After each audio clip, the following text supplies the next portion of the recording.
chegou toda feliz da vida. Ela tinha 85 quilos e ela estava com 80. Ela já sabia que tinha dado isso. Então, ela voltou toda feliz. Doutor, eu não fiz nada do que você fez. Eu simplesmente não fiz nada do que você falou. Eu simplesmente fechei a boca. Ele falou, E como é que foi isso? Foi não. Eu estou determinado, eu estou com força de vontade agora. Eu fechei a boca. Devia estar sofrendo com sua bexiga, provavelmente. Mas ela estava feliz, porque ela teve o resultado que ela imaginava que ela queria ter. Ela saiu de 85 para 80. Você olha e fala, 85 para 80 é uma boa perda de peso. Né? Ela teve aqui, uns 6%, 7% de perda de peso. Uma coisa relevante. Legal. Aí você vai ver na bioimpedância dela, os 5 quilos que ela perdeu foram 3 de massa. Caramba. E a porcentagem de gordura dela subiu 3%. Putz, Ela está 5 quilos mais leve, 3% mais gorda. Ela deixou de se nutrir e perdeu algo que é importante, que é a massa, né? Por exemplo, dependendo da idade da pessoa, para qualquer idade é importante a massa magra, né? Sim. Mas para uma pessoa mais velha ajuda a proteger os ossos. Cara, aí a gente vai entrar na parte da medicina esportiva que eu mais gosto. O quanto que músculo é importante.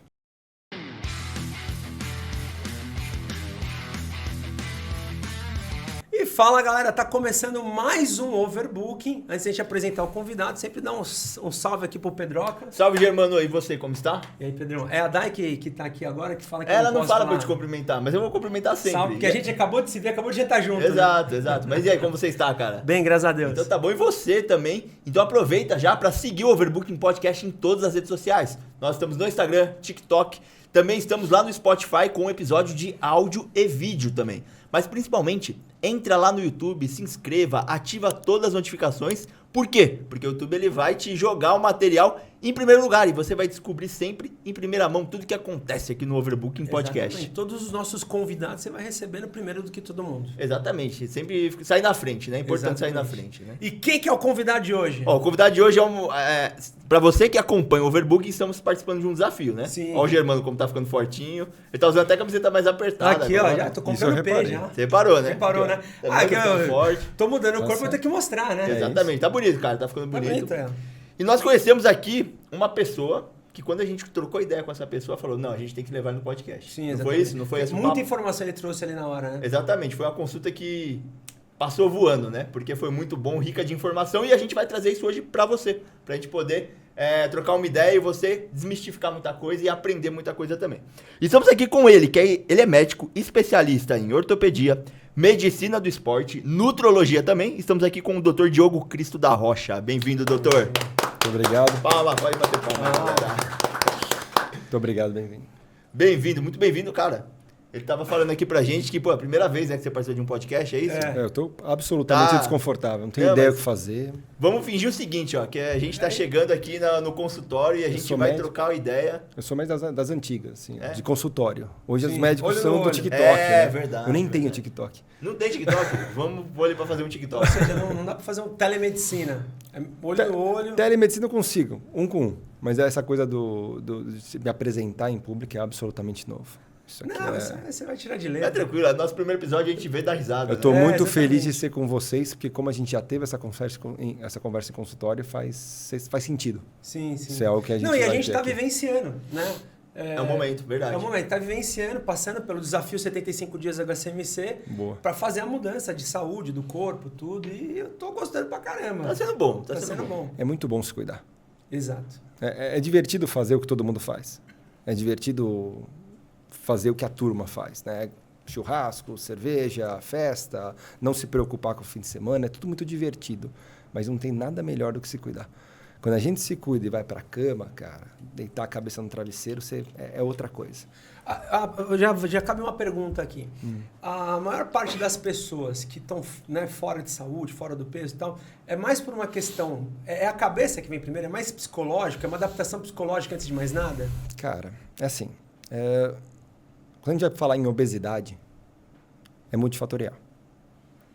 Mas a gente não pode ignorar o fato de que o ambiente tem um fator importantíssimo, né?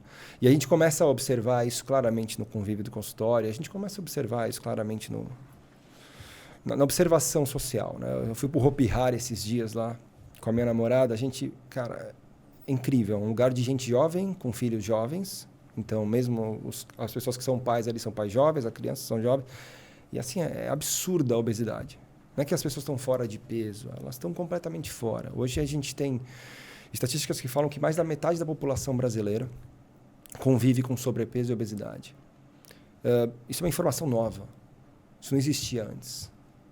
E falar que a genética mudou tudo isso não parece real. Então tem fator genético, claro, mas quando a gente vê o cenário ambiental e comportamental das pessoas, a gente começa a entender que isso tem um fator muito predominante. A gente é muito reflexo das pessoas com quem a gente convive. E hoje a regra é... Até porque a genética, ela não pode ter, em tão pouco tempo, sei lá, 30, 40 anos pra cá, porque eu lembro da época dos meus pais, todo mundo era magrinho, cara. Quando você viu uma pessoa gordona, ali um gordão, nada contra, tô dizendo... Né? Sim. Você achava estranho, você falava, putz, olha, virava mesmo uma referência, né? E muito dessa briga que tem hoje para a aceitação da obesidade, da normalização da obesidade, as pessoas confrontando você, falando que a obesidade não é doença, e ela é. Mas essa briga muito é porque está tanta gente fora do peso que um grande número de pessoas começa a brigar por direitos. Elas começam a falar, não, a gente existe, a gente não quer mais ser chamado de doente. Mas Falar que a obesidade não traz junto doenças secundárias, mas que abrevia a vida, que torna a vida pior, é ignorar o fato. Cara, pressão alta, diabetes. É tudo vindo da obesidade. Né? Tudo vindo da obesidade. E mais do que da obesidade. A obesidade ela faz parte de uma síndrome maior. O estilo de vida, aquilo que você faz que te leva à obesidade, te leva à depressão, te leva a crise de ansiedade, te leva à perda de libido, te leva a uma performance pior no trabalho, te leva a uma perda de sono, te leva a um convívio pior com a sociedade. Então, você tem menos oportunidades de emprego, você não é visto com tanto agrado pelos outros, você é estigmatizado. Parece que é só gordura, mas na verdade você entra dentro de um processo onde você vive menos e pior. Sim. E realmente, porque, por exemplo, quantas mudanças eu já experimentei? Você falou perda de vontade, não de libido, mas vontade de acordar. Eu tô acordando... Você tá preocupado em se justificar? Não, o libido... Não eu, mas um primo meu perdeu o libido. Um amigo meu contou pra mim um dia. Não é a Laura Miller aqui. Não, mas eu tenho acordado muito mais disposto, cara. E eu tenho ido dormir muito, muito mais cedo, porque... Incrivelmente, fazer as coisas direito dá certo, né? Dá certo. Olha, porque eu tinha problema de dormir tarde, você sabe, porque todo mundo tem. 2 horas da manhã eu tava mandando mensagem. Porque todo mundo tem. Num grupo. É normal, né? E para acordar, também agora eu acordo muito mais motivado e chega um determinado horário ali, eu já tô morrendo de sono, eu falo, puta, aquele sono gostoso, porque eu sei que eu vou deitar e vou apagar, sabe? Eu acho sensacional. Eu fico sempre surpreso com essas... É muito normal, né? Primeira consulta, o paciente vem cheio de expectativa, ele quer falar sobre peso, ele está preocupado com a barriga. Na segunda consulta, ele fala, não, a barriga não sumiu ainda, mas doutor, eu estou dormindo melhor, minha mulher está mais feliz, eu estou rendendo mais no trabalho, eu parei de roncar. O cara começa a elencar uma série de coisas que ele nem estava esperando ter de benefício, porque o problema dele é a barriga. Ele nem buscava, né? Ele nem sabia que buscava. Exato, ele nem sabia que ele buscava, porque ele achava que a vida era isso. Ele acha que a vida, o estresse, todo mundo assim. Mesmo e tá tudo certo. Na hora que todo mundo ao seu redor ronca, na hora que todo mundo tem uma vida ruim sexual, na hora que todo mundo tem perda de... demora para acordar, demora para dormir. Tem preguiça de manhã e não levanta. Exato, acha que o fim de semana é uma orgia descontrolada. Quando todo mundo se comporta igual, você acha que isso é a vida.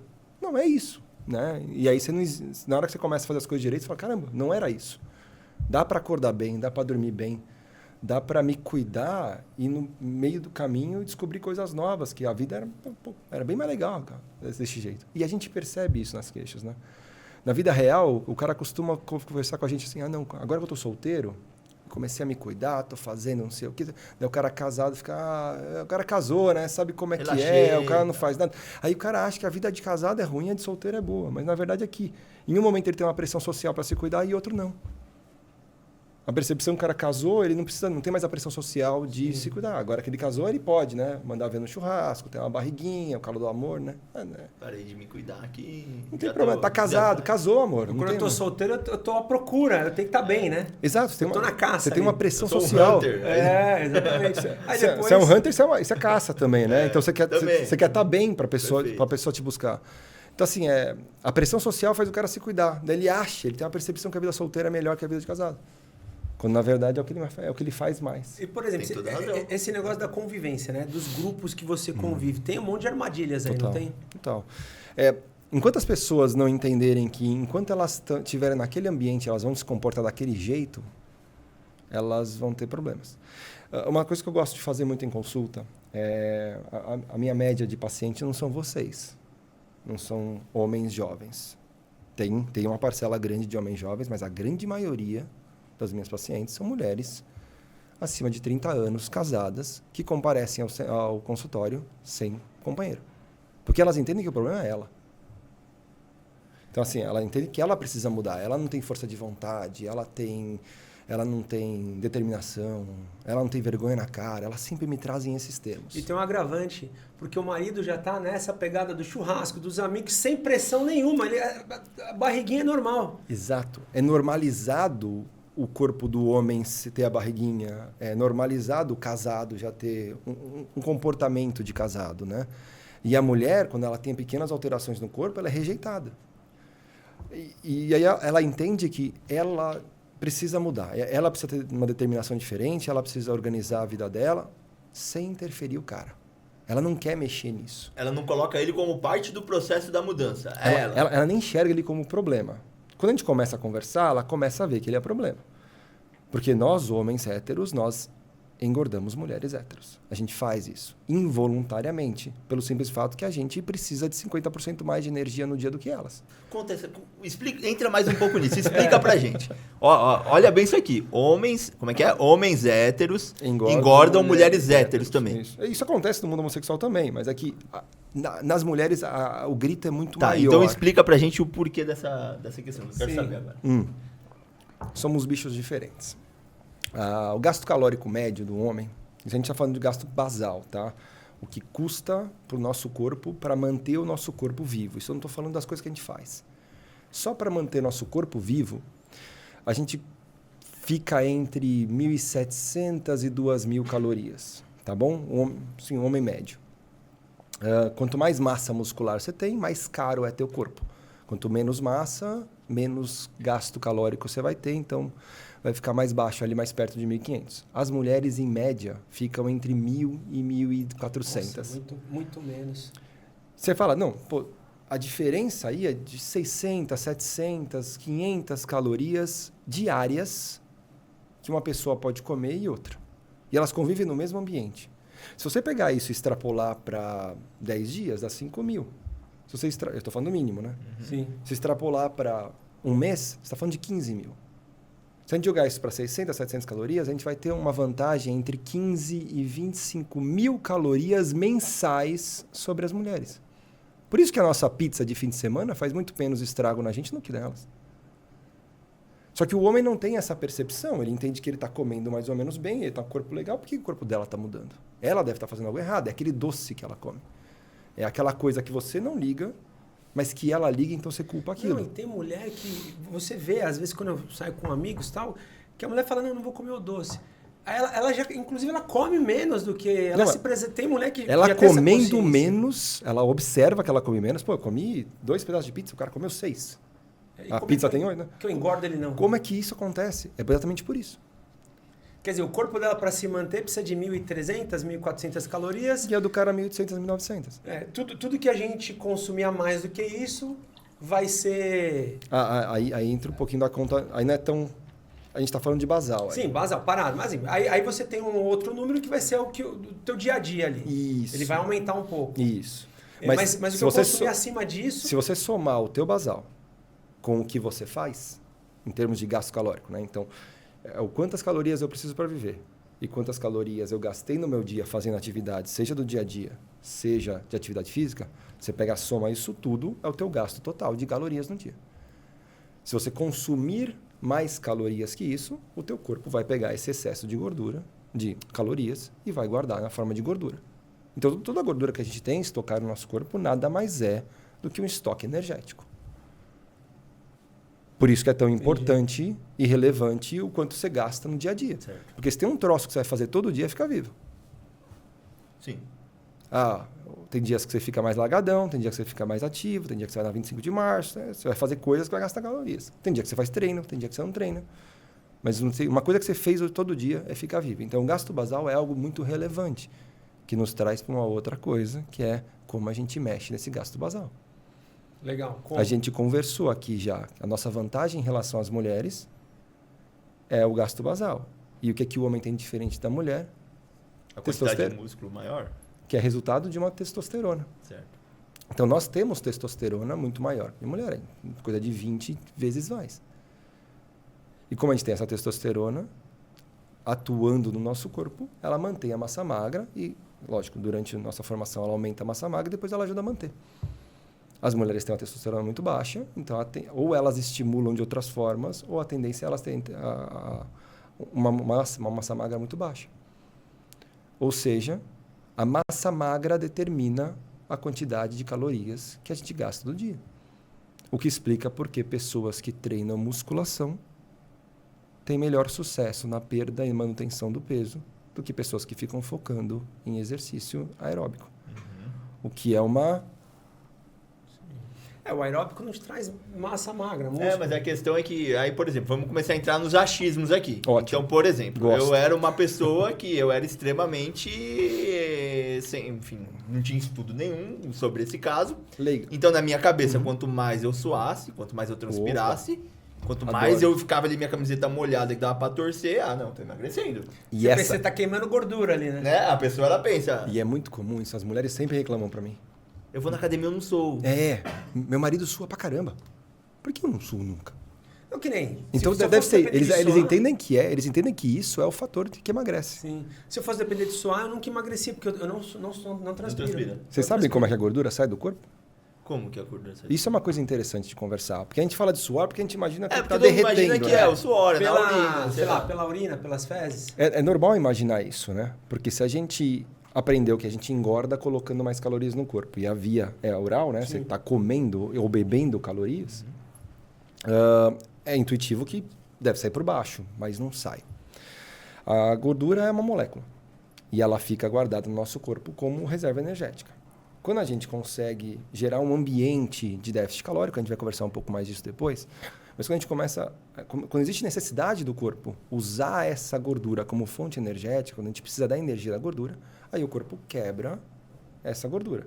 Através de processo químico, mitocôndria, ciclo de Krebs, são coisas chatas que a gente aprende no primeiro, segundo ano da faculdade, mas que fundamentalmente significam que você pega essa molécula e quebra e ela vira um monte de gás carbônico e água. E gás carbônico sai do nosso corpo pela respiração. Por isso que você perde 10 quilos de gordura e você não vê blocos de gordura saindo do seu corpo. Porque você já foi no supermercado, no açougue e viu 10 quilos de gordura, viu 1 quilo de gordura. Sai só pela respiração? Quase que exclusivamente. Sai um pouco no suor e no xixi. Porque, o cara pode, sei lá, soltar um pum também, né? Mas não. Não sai por ali. Mas o pum não tem CO2. Quer dizer, não nosso. Vai ter CO2 produzido pelas bactérias do intestino. Sim. Mas não. O nosso CO2 sai exclusivamente pela respiração. E não é só gordura, tá? Quase tudo que a gente come sai na respiração. Caraca. Porque a maioria das nossas reações vai produzir CO2 e água, né? Se você for lembrar para a escola lá... todo mundo até lembra disso, né? A gente inspira oxigênio e joga fora CO2. Da onde vem esse C, né? Da onde veio isso aí? Vem dos alimentos. Entendi. Olha que doideira, coisa que acredito que a maioria não sabia disso. Não, eu também acho que não. Eu não sabia. No consultório é incrível como as pessoas não sabem. E é ok não saber, tá? Eu também não sei muita coisa do que vocês fazem. Eu fiz razoável. uma relação totalmente maluca que deve fazer sentido. Vamos ver se faz sentido. Porque, se as plantas absorvem o gás carbônico e liberam, elas fazem o contrário, né? Sim. E você pega a vaca que come planta pra caramba, ou seja, ela tá colocando gás carbônico pra dentro. Por isso que o pum da vaca é o que tem mais gás carbônico, não é? Olha. Eu não vou conseguir ajudar essa parte. Porque você sabe que parte do problema... Não, do ozônio, da camada de ozônio. Sim. Vem da pecuária, né? Mas assim, as reações nossas, assim como as reações das bactérias, produzem muito CO2. Tá? E como são muitas vaquinhas soltando pum, faz sentido que você tenha muito CO2 no meio. Não tem nada a ver então com isso que eu tô falando das plantas. De comer a planta. Porque a gente ingere respira o oxigênio, solta o CO2, e aí eu pensei, pô, a planta tá cheia de CO2, o animal come. Toda a base orgânica é base... E quando quebra ali no toda a base orgânica é molécula de carbono, né? Então, toda a base orgânica tem. Então, a gente tem. Então, toda quebra de molécula orgânica vai produzir carbono. Né? Vai produzir, não, vai manter a cadeia de carbono. Sim. Então, vai envolver liberação de carbono. Então, basicamente, matéria orgânica virando matéria orgânica. Isso foi meio besta, mas tem um pouco de fundamento. Mas na prática é isso. Né? A gente acaba conseguindo eliminar a gordura sem visualizar isso acontecer, porque a gente elimina a gordura, na sua grande parte, quase toda a sua maioria, na respiração. E sabe o que eu percebi? Eu sempre acordo mais magro. Por isso que é a importância de dormir. Porque na hora de dormir ali está processando. Explica pra gente. Eu sempre me peso de manhã.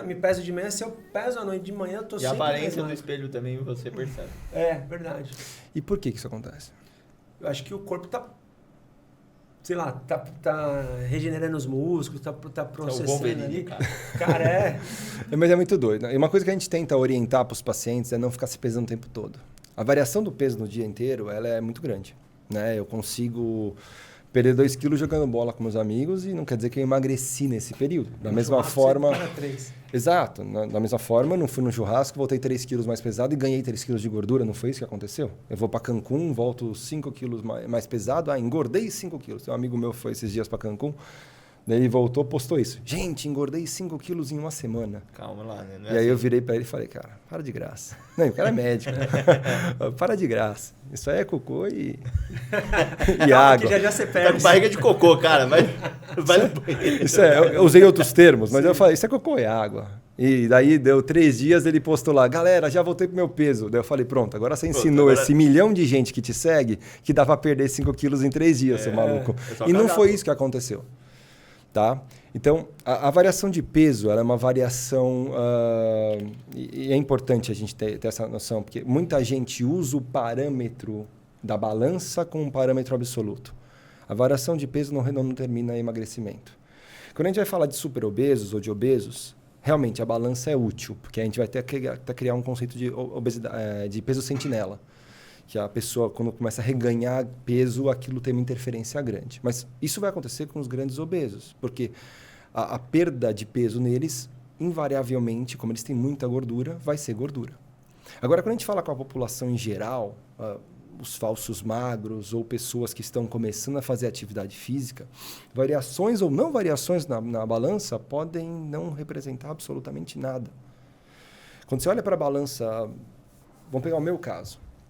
Eu estou com um peso que eu estava um pouco antes da pandemia, atualmente. Só que a minha porcentagem de gordura está completamente diferente. Eu ganhei 5 quilos de massa magra e perdi 6 de gordura. O peso está igual. A porcentagem mudou completamente. Sim. Então, o peso ele determina muito pouco da evolução.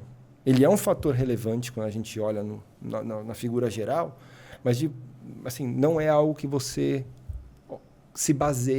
deva se basear o tempo todo, porque ele vai te enganar, especialmente se você estiver fazendo a coisa certa, que é treinando força, treinando trabalho de força, treinando músculo e perdendo gordura. Vou te dar um exemplo. Eu perdi 4 quilos. Onde? Na balança ou na bioimpedância? Na balança. Na balança. Da bioimpedância para cá... olhando a balança. Eu preciso fazer outra bioimpedância para comparar. E é importante ter essa noção. Sim. Teve uma paciente minha que foi lá no Tatuapé, lá na HCMC de Tatuapé. Ela chegou toda feliz da vida. Ela tinha 85 quilos e ela estava com 80. Ela já sabia que tinha dado isso. Então ela voltou toda feliz. Doutor, eu não fiz nada do que você fez. Eu simplesmente não fiz nada do que você falou. Eu simplesmente fechei a boca. Ele fala, E como é que foi isso? Foi não. Eu estou determinado, eu estou com força de vontade agora. Eu fechei a boca. Devia estar sofrendo com sua bexiga, provavelmente. Mas ela estava feliz, porque ela teve o resultado que ela imaginava que ela queria ter. Ela saiu de 85 para 80. Você olha e fala, 85 para 80, uma boa perda de peso. Né? Ela teve uns 6%, 7% de perda de peso. Uma coisa relevante. Legal. Aí você vai ver na bioimpedância dela, os 5 quilos que ela perdeu foram 3 de massa. Caramba. E a porcentagem de gordura dela subiu 3%. Puta, ficou... Ela está 5 quilos mais leve, 3% mais gorda. Ela deixou de se nutrir e perdeu algo que é importante, que é a massa, né? Por exemplo, dependendo da idade da pessoa, para qualquer idade é importante a massa magra, né? Sim. Mas para uma pessoa mais velha ajuda a proteger os ossos. Cara, aí a gente vai entrar na parte da medicina esportiva que eu mais gosto. O quanto que músculo é importante. Sim. Só para eu não perder o fio da meada que eu ia falar aqui, eu perdi 4 e eu percebi no corpo, na balança, medidas. Não, você perde volume, né? Volume mesmo. Só que como a gente está malhando, eu agora já comecei a ganhar. Mas eu continuo perdendo medida, só que eu estou ganhando peso. Então, e eu lembro que a minha cabeça era assim, eu tenho que emagrecer. Tem que perder peso na balança. E isso é uma coisa super interessante que você falou, eu gosto muito. O paciente, eu sempre falo tenta não se pesar o tempo todo. Presta atenção nas medidas. Sim. Isso tem muito mais valor do ponto de vista de evolução, como aquela camisa está caindo, como aquela roupa que você não usava e voltou a usar, do que o peso da balança. Porque às vezes o paciente está decepcionado, porque o peso não mudou tanto quanto ele queria. Mas a roupa está entrando melhor. E mesmo assim ela chega decepcionada na consulta. Porque o peso não é o único parâmetro, né? Porque, que nem agora, eu tô ganhando... Mas ele é o mais forte. Mas eu sei que eu tô ganhando massa magra. Mas ele é o mais forte, tanto que as pessoas usam como sinônimo. O paciente chega no consultório e, assim, 100% das mulheres, aí é o meu peso, eu preciso perder peso. Aí olha para ela e fala, mas moça, você tem 56 quilos, quer perder peso no quê? Você vai cortar cabelo? Como é que a gente emagrece uma menina de 56 quilos? Levando ela para 60. Porque ela provavelmente tem 17, 19 de músculo.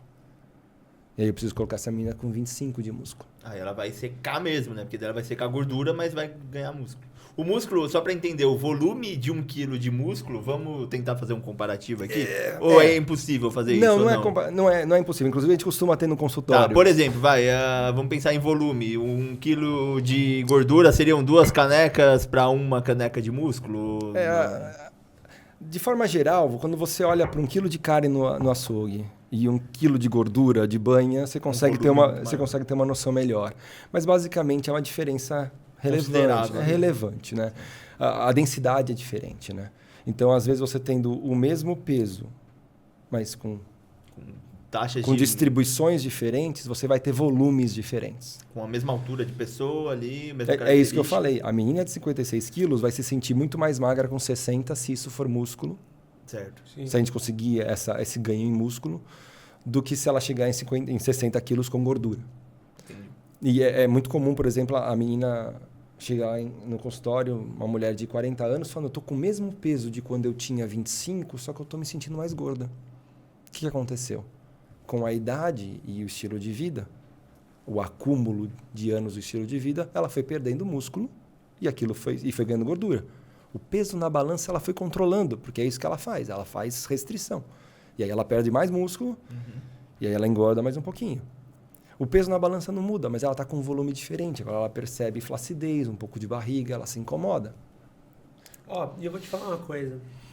Eu não estou sofrendo com alimentação. Amém, né? Não estou. Estou me alimentando de tudo que foi orientado para que pudesse se alimentar e tudo eu gosto, então não estou sofrendo, estou indo muito bem. Aliás, essa é a base. Desculpa te interromper de novo. Eu gosto dos ganchos que vocês me dão para tentar explicar. Essa é a base de uma dieta que funciona. Porque quando a gente for pensar no porquê que você está fazendo uma dieta, a gente vai ter que voltar para aquela parte da fisiologia, de explicar por que a gordura sai do corpo. Então, a gente conversou já que a gordura é uma reserva energética e que existe uma circunstância onde há necessidade de usar a energia dela. Tudo bem? Sim. E que circunstância é essa? É quando a gente consegue gerar um ambiente de déficit calórico. O que é um ambiente de déficit calórico? É um ambiente onde eu pego o quanto eu preciso de energia e eu, voluntariamente, através da minha organização e da minha orientação, eu coloco menos energia no meu corpo. Falta, literalmente, energia para o meu corpo, energia em forma de calorias. Aí meu corpo é obrigado a buscar as calorias na quebra da gordura. Tudo bem? Certo. Legal. Só que não adianta fazer isso hoje. Da mesma forma que não adianta eu escovar o dente em março e não escovar mais. Eu preciso criar um ambiente onde eu consiga fazer isso de forma consistente. Porque o déficit calórico que eu preciso para tirar 1 quilo de gordura do meu corpo é em torno de 7.700 calorias. E eu não vou conseguir fazer isso hoje. Ninguém consegue. Então, você não vai conseguir fazer isso em curto prazo. Você precisa criar um ambiente onde você consegue fazer um déficit calórico, sim, mas um déficit calórico sustentado. E como é que você vai fazer isso? A primeira coisa é criar uma dieta organizada, né? Ou seja, aquilo que você faz voluntariamente, que seja algo como você falou. Algo intuitivo, fácil de fazer, algo que você consegue, que faz parte do universo que você já vive, que não é tão esquisito e que você consiga manter sempre. Tem que ser fácil. Sim. Se não for fácil, a gente não faz sempre. Isso é uma regra para a vida. A gente só faz tudo que a gente faz consistentemente, a gente ou é fácil ou a gente facilita. Sim.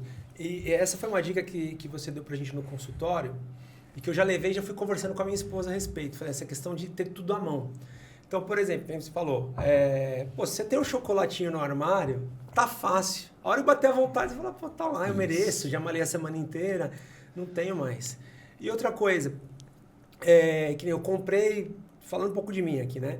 Uns iogurtes naturais e comprei, assim, potinhos de morango e maracujá. Cara, me dá vontade de comer alguma coisa à noite, na ceia? Eu só vou lá, jogo um iogurte natural, pingo umas gotinhas de adoçante ali e esmago um morango, faço um iogurte com polpa de fruta mesmo e vou pra cama, como, escovo e vou dormir.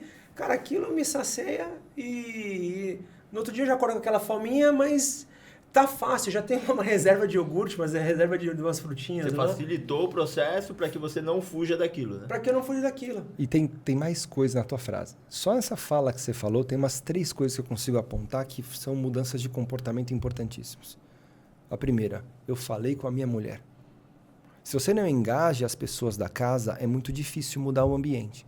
E dentro de um mesmo ambiente, a tendência é você continuar tendo um comportamento prévio. Muita gente acha que precisa ter força de vontade, mas não adianta ter força de vontade. Você pode ter muita força de vontade no Big Brother. Aquele ambiente vai te gerar, em 3 meses, uma mudança de corpo. E a gente vê isso acontecer até com blogueira lá. Verdade. Gente que... Como é que é? A Bruna Gripal, né? Gripal. Ela é trincada. O personal dela até estava aqui fora falando, meu Deus, como que eu vou recuperar ela? Mas é isso. A gente tem casos de pessoas que entram com o corpo e em 3 meses modificam até. Foi. E da mesma forma que a gente consegue piorar, a gente consegue melhorar, tá? Mas de forma geral, o que eu quero dizer é que como aquele ambiente, ele leva você. Mesmo pessoas que entendem a importância de fazer exercício, que entendem a importância de comer direito. Então, a primeira coisa é isso. Você trouxe a orientação para a tua casa e engajou as pessoas que vivem lá dentro. E isso é fundamental para o processo. Por quê? Porque a gente vai mudar o ambiente. Como? Através do negócio que eu falei, facilitação, né? Então, a gente precisa ter as coisas à mão para fazer elas mais vezes. Isso quer dizer que se você tiver à mão coisas que são muito calóricas, você também vai fazer elas mais vezes. Hoje não é difícil ter acesso a chocolate. Hoje não é difícil ter acesso a pizza, a hambúrguer, a salgadinho. Então, por que infernos a gente tem isso em casa? Sim. Se é um negócio que é tão fácil, que os aplicativos trazem em casa em 10 minutos, o que você tem no teu prédio, o que você tem na vendinha da frente, por que a gente põe em casa? Só para ter? Não. Para fazer o tempo todo. E aí a gente culpa a nossa ansiedade, a gente culpa o governo, a gente culpa todo mundo, menos as crianças, né? Menos essa nossa determinação em ter coisas. Exatamente, muita gente ser mãe, filho, né? Eu tenho filho. Tem que ter lá. E por que filho precisa de Doritos, cara? É, verdade. Não precisa. Ah, mas ele pode comer? Lógico que pode comer de vez em quando. A gente pode Deveria, aí já é outra coisa. Mas a vida é cheia de não deverias. Isso é uma coisa importante. A gente ter a liberdade de fazer besteira de vez em quando é ok. Mas a gente tem que fazer isso de uma forma responsável, que é, eu sei que isso é besteira, então eu vou fazer pouco. Uhum. Se a gente deixa em casa, a gente fala, não, isso é normal e eu posso fazer sempre. E isso não é um bom jogo. Porque normalmente você normaliza problema. Exato. Sempre quando você normaliza problema... E você aumenta muito a frequência de consumir aquelas calorias. E é uma caloria que você ignora. É uma caloria... você não percebe ela não é palpável. Quando você come um hambúrguer, ela é muito palpável. A imagem dela é muito favorável a você entender que aquilo tem a caloria alta. Até porque você determina na tua cabeça quais são os alimentos que engordam. Sim. Então, quando você fala de pizza, de refrigerante, de bebida alcoólica, é tudo muito claro. As pessoas sabem que aquilo engorda. Então, eles entendem que são alimentos que engordam. Amendoinzinho não tem tanto essa pegada. Verdade. Mas vinhozinho não tem tanto. O amendoim tem aquele negócio, não pode ser muito, tem que ser só um pouquinho. Quem no planeta comeu um pouquinho alguma vez? Nada, já serve logo uma bandejona desse tamanho. É isso que eu falo. Não, é um alimento que dá para comer, que você deveria comer pouco. Legal, e quem faz isso? Porque você compra muito. É tipo queijo. Você compra de saco de meio quilo de amendoim, por exemplo. É isso. E a galera vai comendo ali, assistindo um jogo, você acaba comendo. Exato. E é um alimento que você come distraído. É verdade. Você não come intencional. Você não separa lá, vou comer minhas 5 castanhas e vou comer. Até porque comer 5 castanhas é terrível, né? Você fica triste, né, cara? Era isso. Começa devagar, né? É isso. Você começa a micro mordiscar, né? Porque para fazer esse rende, Aquela né? castanha de caju salgadinha, pelo amor de Deus. Exato. Então, nosso hábito de comer esses alimentos é nem perceber. Por exemplo, vocês sabem quanto tem de calorias em, sei lá, um pote de 100 gramas de amendoim ou de castanha? Não sei. Não é uma delícia? Deve ter muito, né? Mas não é uma delícia a gente ser adulto e não parar para se preocupar na consequência do que a gente está fazendo? Porque a gente consegue pensar no quanto custa. Verdade. Isso aqui custa tantos reais para mim. Então eu sei, por exemplo, sei lá, macadâmia. Pô, macadâmia é caro. Não dá para eu comprar sempre. Amendoim é mais barato, eu compro sempre. E quanto tem de caloria? Essa consequência eu não sei. E esse é um dos grandes problemas do emagrecimento da manutenção do corpo. Como a gente colocou a informação de calorias para um departamento de chato, isso é broxante, coisa chata falar de calorias, a gente fala de restaurante. Chegamos no restaurante, esse restaurante é muito caro. Esse aqui é muito barato, esse dá para ir, esse não dá para ir sempre. De dinheiro a gente fala, porque é uma consequência financeira que todo mundo convive. Agora, se a gente fala de calorias, cara chato. Chatão, hein? Mas é a mesma coisa. Também é uma consequência de um ato que a gente vai fazer. E é um ato que mata. Verdade. É um ato que adoece. Mas fiquei curioso para saber quanto tem de caloria. Não dá pra pesquisar. Dá um Google você aí para ver quanto tem aí. Eu chuto em volta dos 500 calorias. Sério? Vê aí. Quanto que é uma refeição adequada que a pessoa deveria fazer assim na hora do 400, 500 calorias. 400. Se comer 100 gramas de amendoim, você já... E o que é? Você não sacia? Sabe 3 cervejinhas? Mesma coisa. Mesma coisa. Sabe um potinho de 300 gramas de sorvete? Mesma coisa. Vinho? Não, 300 não, menos. 100 gramas de sorvete. O pote da Häagen-Dazs, vou falar a marca, mas o pote da Häagen-Dazs ali de 500 miligramas, né? Tem 1.400 calorias. Caramba, velho. E é um negócio... taxa basal do dia. Exato. Tem condição da taxa basal. Você não pode comer mais nada. 100 gramas tem 600.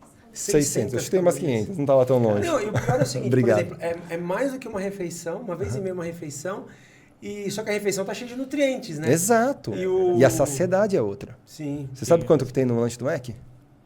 Não. Um completão. Um combo lá? Um combo. Entre 1.200 e 1.500 calorias. Aí você come quanto seu lanche no Mac quando você vai? Não, a gente... É que eu não vou muito. Então. A gente tolera... De conseguir? Acho que eu consigo comer uns 4, eu consigo. Puta que pariu. Lanche? Conseguiria comer uns 4 tranquilamente. E é tranquilo. E a gente vê esse comportamento, tá? Eu vou pouco ao Mac, mas quando eu vou, eu sento e observo o comportamento das pessoas. Eu não julgo, cada um faz o que quiser, mas eu gosto de ver comportamento humano. Para tentar entender porque as pessoas repetem. As pessoas, elas pegam 2 sanduíches, porque é um sanduíche pequeno, não é um sanduíche grande.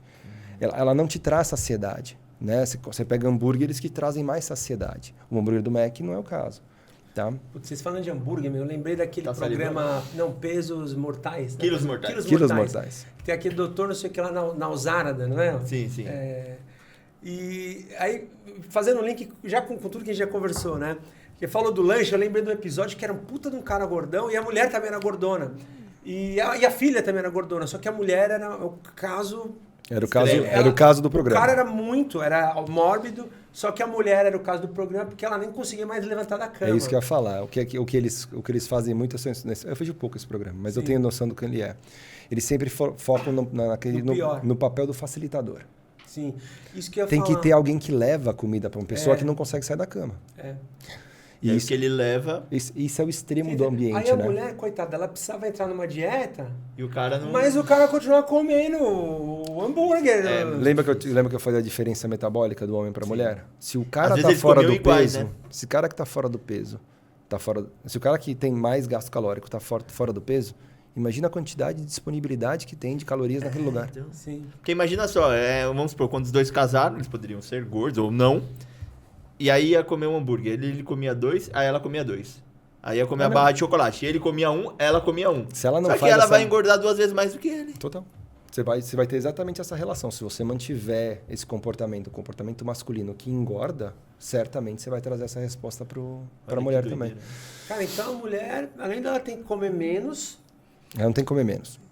Ela tem que comer menos calorias. Menos calorias. Isso é uma coisa que as pessoas também confundem. Tem que Desculpa entender. te incomodar, mas Não, toda hora eu tô tentando... Tem que cuidar, porque Não, mas a gente tá falando de achismo aqui. Achismo, você é o entrevistado. Você Tem que ser especialista. Tem o Mas conhecimento. É que é importante dar uma quebrada nisso. Sim.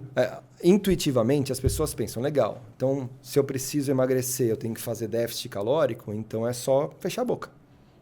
Não é? Foi o que a minha paciente fez, aquela paciente de 75 quilos e foi para 80, ela fechou a boca. E o que aconteceu com a gordura corporal dela? Aumentou. Então, percentualmente, tá, gente? Ela também perdeu gordura, mas ela perdeu mais massa que gordura. Certo. Porque ela passou fome, ela desnutriu. Ela poderia ter ganho massa e perdido gordura e Que é o que ficado no mesmo peso. que é o emagrecimento saudável, de forma Isso geral. que é a grande questão, que eu acho que é você que está em casa, você tem que procurar um profissional mesmo. Total. Você tem que procurar um profissional. Por quê?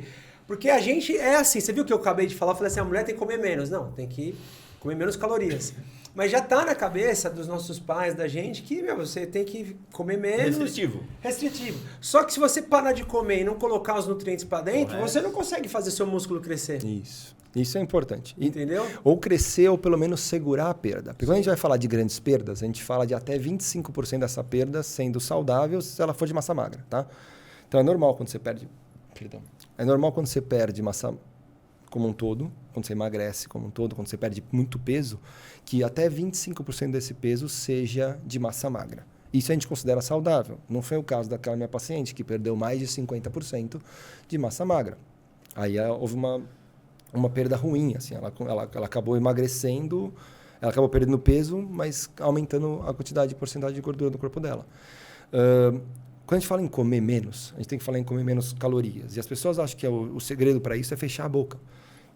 Muitas das pessoas que querem perder peso, principalmente mulheres, elas falam, mas doutor, já como muito pouco. E aí está o segredo.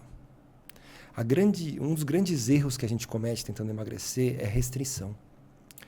Comer direito, e eu tenho certeza que vocês estão passando por essa experiência agora, é meio cansativo comer tudo que tem que comer, né? Porque você come... Eu tô comendo muito. Eu tô comendo, eu posso falar que eu nunca comi tanto na minha vida. Você falou, não, eu tô conseguindo comer bem, não tô sentindo tanta diferença. É isso. Quando a gente emagrece comendo de forma adequada, a gente come bastante. Verdade. Dieta para emagrecer é uma dieta volumosa. Verdade. Só que é associado ao exercício. Só que é diferente. Isso é até interessante. Dá para perder peso sem exercício. É até interessante falar disso. O difícil é manter o peso depois que você perde. Mas daria para perder peso porque a gente tem que fazer déficit calórico. E o déficit calórico, ele é... Poxa, o pessoal gosta de falar 80-20, eu falo 100%. É boca. Para fazer esse déficit calórico, é muito mais fácil você controlar o que entra do que você tentar gastar. Gastar energia, a gente tende a superestimar com os relógios, com o que a esteira fala, o que está nos aplicativos. Mas é muito difícil a gente gastar caloria. Vocês treinam quanto hoje? Eu tô treinando no mínimo 4 vezes na semana. No mínimo. Legal, 4 vezes na semana. Quantas horas? 1 hora no mínimo também. 1 hora no mínimo, no máximo? Sim. Máximo 1h30. 1h30. Vamos falar que você então treinou 6 horas de musculação. Certo? Sim, certo. A gente tá falando de musculação. Musculação. Né? Legal. Quantas calorias você queimou? Eu não faço ideia. Eu não sei. É razoável não saber. Mas a gente vai colocar aqui, para cada sessão de academia, você vai queimar entre 300 e 500 calorias. Certo. Tá? Vamos falar que você fez uma baita sessão, você está saindo acabado do treino. Eu saio. 500... Ele falou, desce o treino pesado. 500 calorias no dia. Me fala uma coisa que você gosta de comer. Puta, eu gosto de pizza. Exato. 2 pedaços de pizza? 2. Então. Caraca. Só que o que é mais fácil? 2 pedaços de pizza ou 1 hora de treino extenuante? Os 2 pedaços de pizza é muito mais fácil. É isso. Só que deixa eu fazer uma pergunta. Coisas que já é achismo meu também, porque a gente vai começar... Quando eu começo a ter músculo, crescer, né, tô fazendo exercício, eu perdi... Eu saí lá... Não quero flácido, tem que ser frio, assim. Quando tá grande. Pega aqui. Tem que ser... por exemplo, mas aí eu também já aumentei... Eu acho que eu já devo ter aumentado minha taxa basal. Faz sentido. Se você aumentou massa magra, faz sentido. Sim. Embora isso dependa do peso total também, tá? Mesmo aumentando massa de massa magra, se você perdeu muita massa no total, o teu metabolismo basal pode ter baixado um pouco. Isso acontece, tá?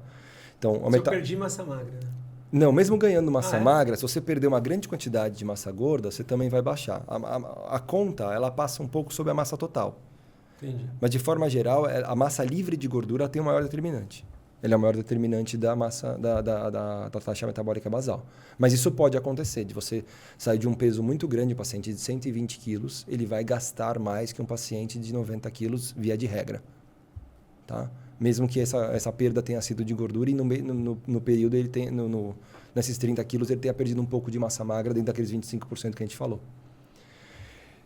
Cara, eu não vejo a hora de fazer minha bioimpedância. Mas continua no processo, cara. Você tá muito bem no processo. Eu tô no processo. Mas é legal como as pessoas buscam resultado, né? A percepção do resultado. Uma das coisas do acompanhamento que traz muita motivação, que é uma coisa que a gente tenta colocar de lado, tá?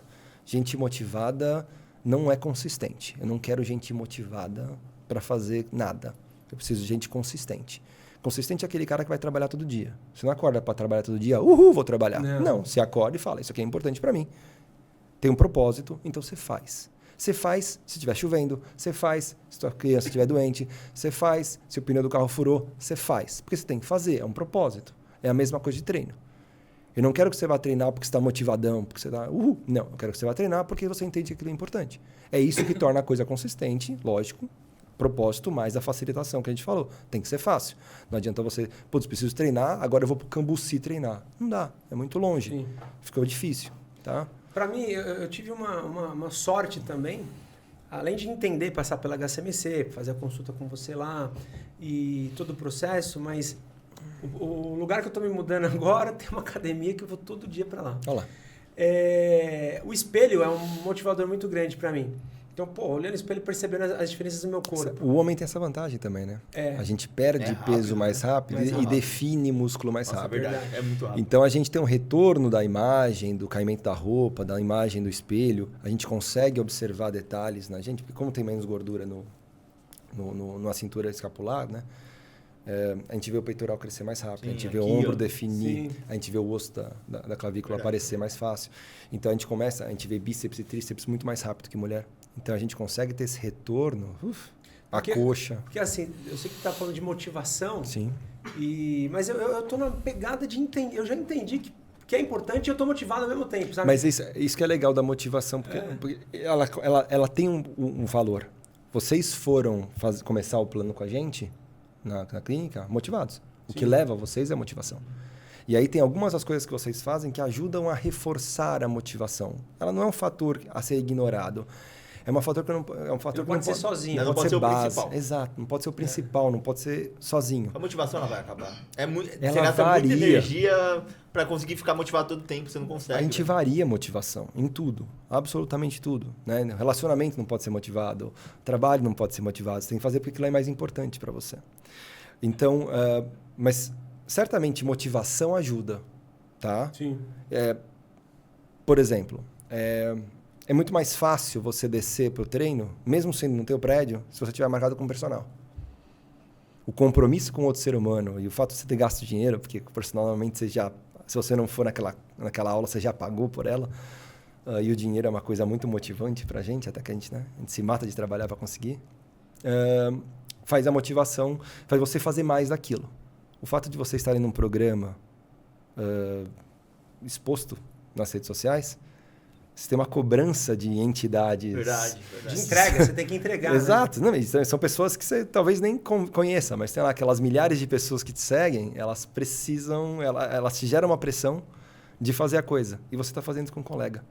Então, treinar com um colega, treinar com a esposa, treinar com o marido, ajuda muito a engajar no comportamento. Porque, como a gente falou, por mais que seja algo importante... Se a facilitação estiver complicada, se a motivação estiver complicada, pode ser que você faça menos. E a chance de você fazer mais com a adesão dos outros. Aí você vê que doido, a falta de conhecimento da população é tanta, das pessoas que estão à minha volta, eu tô falando, tá? E o que é estranho, porque tá cheio de informação na internet. Né? Mas a informação a pessoa busca o que... Mas depende dela, né? Depende dela. Tô passando lá, fizemos lá do processo HCMC, e aí eu tenho feito a sua dica de fazer a comida em casa. Boa. Então, desde o dia a gente tá fazendo 100% das marmitas, eu faço, minha esposa faz. Ontem era, que horas? 10h30 da noite? A gente tava fazendo a marmita pra semana. Ótimo. E aí eu chego lá pra almoçar, Putz, minha Marmitex tem 280 gramas de arroz, 260 de feijão. Nossa, Então mas você não tá emagrecendo? Uma só para arroz e feijão. Isso é dieta de emagrecimento? De emagrecimento. Nossa. Eu já perdi medidas de olhar, eu tava mostrando o cinto, né? Falei, o cinto já diminuiu. Você vê, Cinto. né? Aí o pessoal acha que tem que comer uma maçã e... Sim. Tem que comer uma maçã e... Aí tem a carne, tem os legumes. E eu cheguei aqui no monte de marmita e o pessoal olha pra mim assim e falou, você tá emagrecendo comendo isso aqui? Eu falei, isso aqui é minha dieta, meu almoço é esse aqui. É isso. Mas você não comeu nada de manhã, não. Eu comi um pão com frango de manhã, fruta e comi ainda uma banana antes do almoço. Mas você tá emagrecendo comendo tudo? Tô, cara. Sim. Então a galera até tira sarro. Fala aí, ó. O cara acha que vai emagrecer comendo 1 quilo de marmita. Mas e fica zoando e tal. E esse é o problema, é isso que eu gosto de falar, quando você falou, não, procurem ajuda. É importante procurar ajuda. Nutricionista é fundamental. A gente ajuda. Mas quem é fundamental é o nutricionista. Porque determinar a quantidade, a distribuição de nutrientes e de calorias no seu dia ajuda muito a fazer. Porque a gente não tem ideia. Porque não é intuitivo. Verdade. Não é uma coisa tipo, eu como muito e engordo. É verdade. Mas ele tá comendo muito e não tá. Mas o intuitivo que a gente tem é errado. Exato. É isso. Mas não é intuitivo. Eu vou fechar a boca e vou emagrecer. Daí você fecha a boca, passa 3 semanas, não emagrece e fica frustrado. Você fica doente. Não, você certamente vai ficar mal-humorado. Né? Mas o importante é você não ver resultado naquilo. E aí você fica frustrado. Como não é uma coisa... Aí você começa a falar que é hormônio, você começa a falar tireoide. Tô com problema na tireoide. A tireoide é o clássico. E qual que é a importância da suplementação? Olha, a suplementação é importante, mas ela faz parte de um contexto. Né? O processo todo de emagrecimento é um processo... E de ganho de massa, né? A gente está falando dos dois processos. Parecem coisas diferentes, mas elas são coisas que mais ou menos funcionam da mesma forma. A suplementação ela vai entrar dentro de um contexto. Ela vai facilitar processos que não são tão fáceis sem a suplementação. Então, quando a gente fala de suplementos que são assim, 100% indicados, são coisas que são... É difícil achar o doido que vai falar. Porque assim, a internet tem muito maluco, né? Sim. E esses caras têm muito seguidor, né? E eles fazem muito barulho. Nossa senhora, e tem muito seguidor. É impressionante como maluco atrai gente, né? E tem coisas que são absurdas, mas tem coisas... Nem os mais absurdos vão questionar creatina, por exemplo. Creatina é um baita de um suplemento.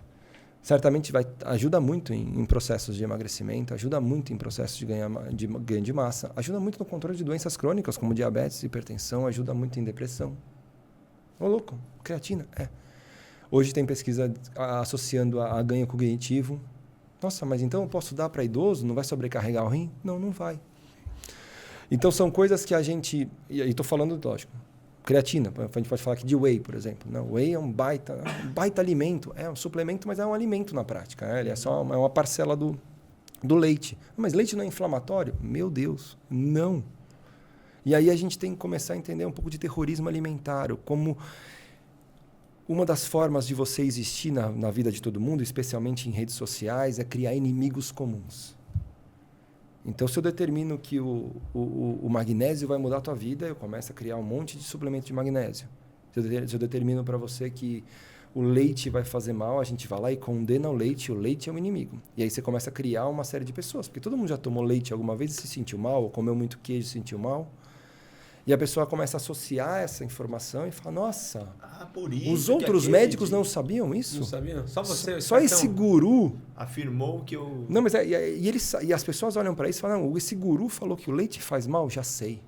O leite faz mal, eu vou começar a seguir esse cara. Não vou dar mais leite para meu filho, para minha filha. Exato, e você perde um baita alimento. É um baita alimento.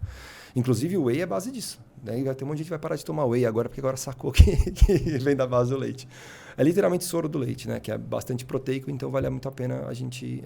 é barato também, né? É uma fonte proteica barata, acessível. Essa parte do soro do leite que é descartada na produção do leite mesmo? Não. Não? Tá lá no soro do leite. Entendi.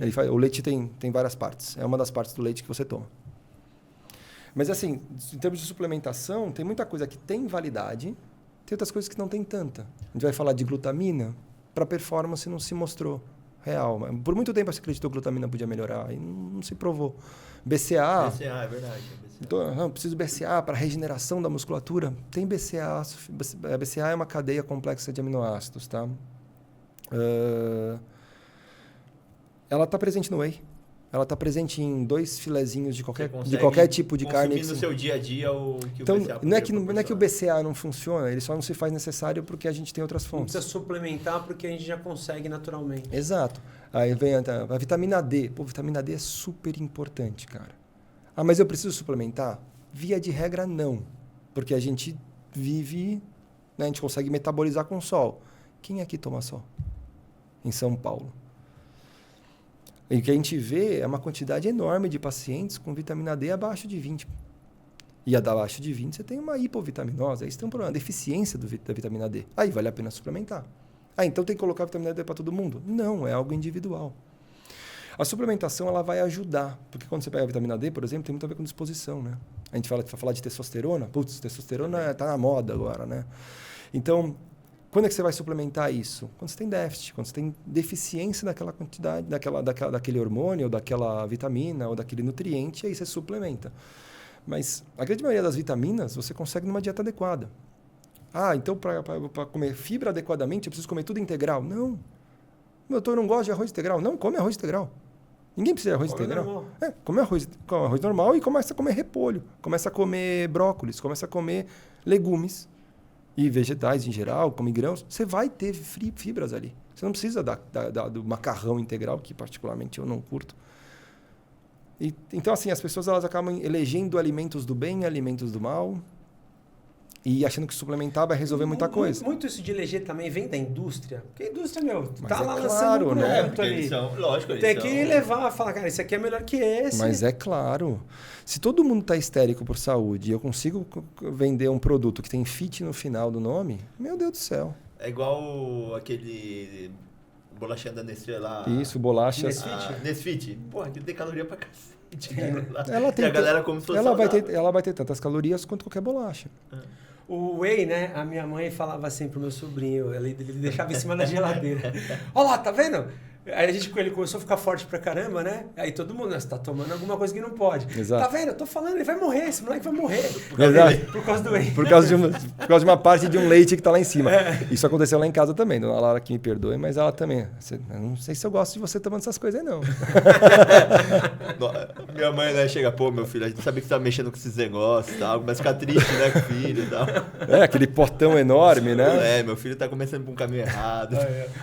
Eu tenho se drogando. A gente tem 2 amigos, não vou falar o nome deles aqui, né? B1 e B2. É o B1 e o B2, Mas que você que tava falando, né? Que eles tomaram um negócio com não, a cateta. Calma aí, eu sou médico, eu não sei, né? Eles estavam zoando um ao outro lá. Que lá, tomou bomba e ficou com a teta de mulher lá, tá. Acontece isso? Sim. Aí o que você está me falando, lógico, eu não conheço o caso do B1 e do B2, eu nem os conheço, tá, gente? Não tenho ideia quem seja. Mas um dos efeitos colaterais do uso de hormônio de testosterona é a ginecomastia. Ginecomastia, é isso mesmo. Se o cara tá... A ginecomastia é o crescimento da mama aqui. Só a pontinha aqui. São as glândulas, né? Você tem uma hipertrofia das glândulas mamárias. Entendi. Então, isso é só cirúrgico, né? Que volta. Depois que começa, não tem muito o que fazer. É só cirúrgico. Quando você está com sensibilidade, carocinho, você ainda consegue interceder.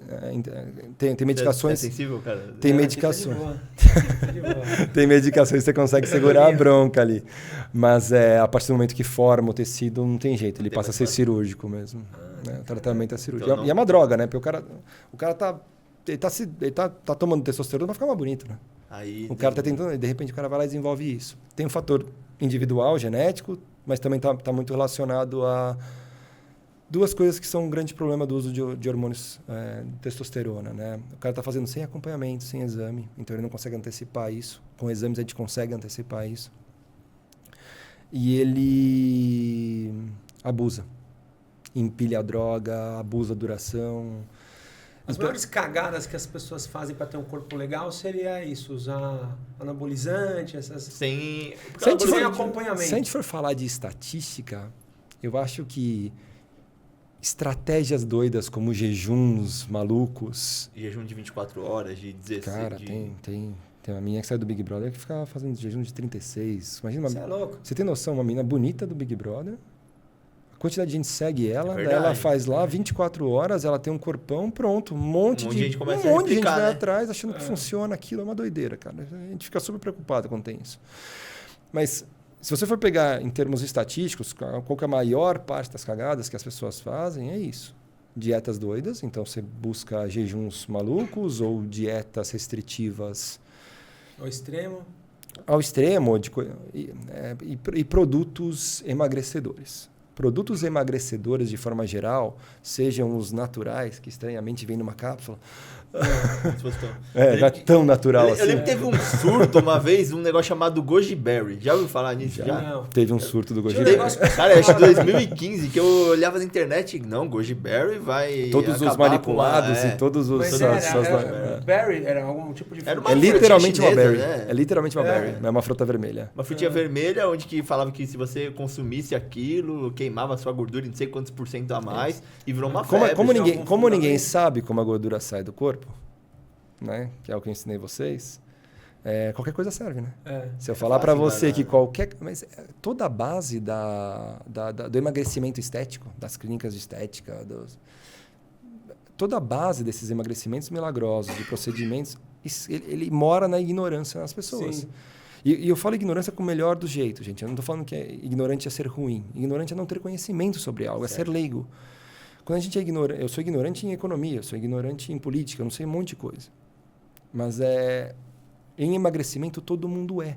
Até porque grande parte da informação não é buscada. Quando é buscada, cai em um monte de nicho de safado, de gente ou esperta para o mal, ou simplesmente que fala o que acha de orelhada.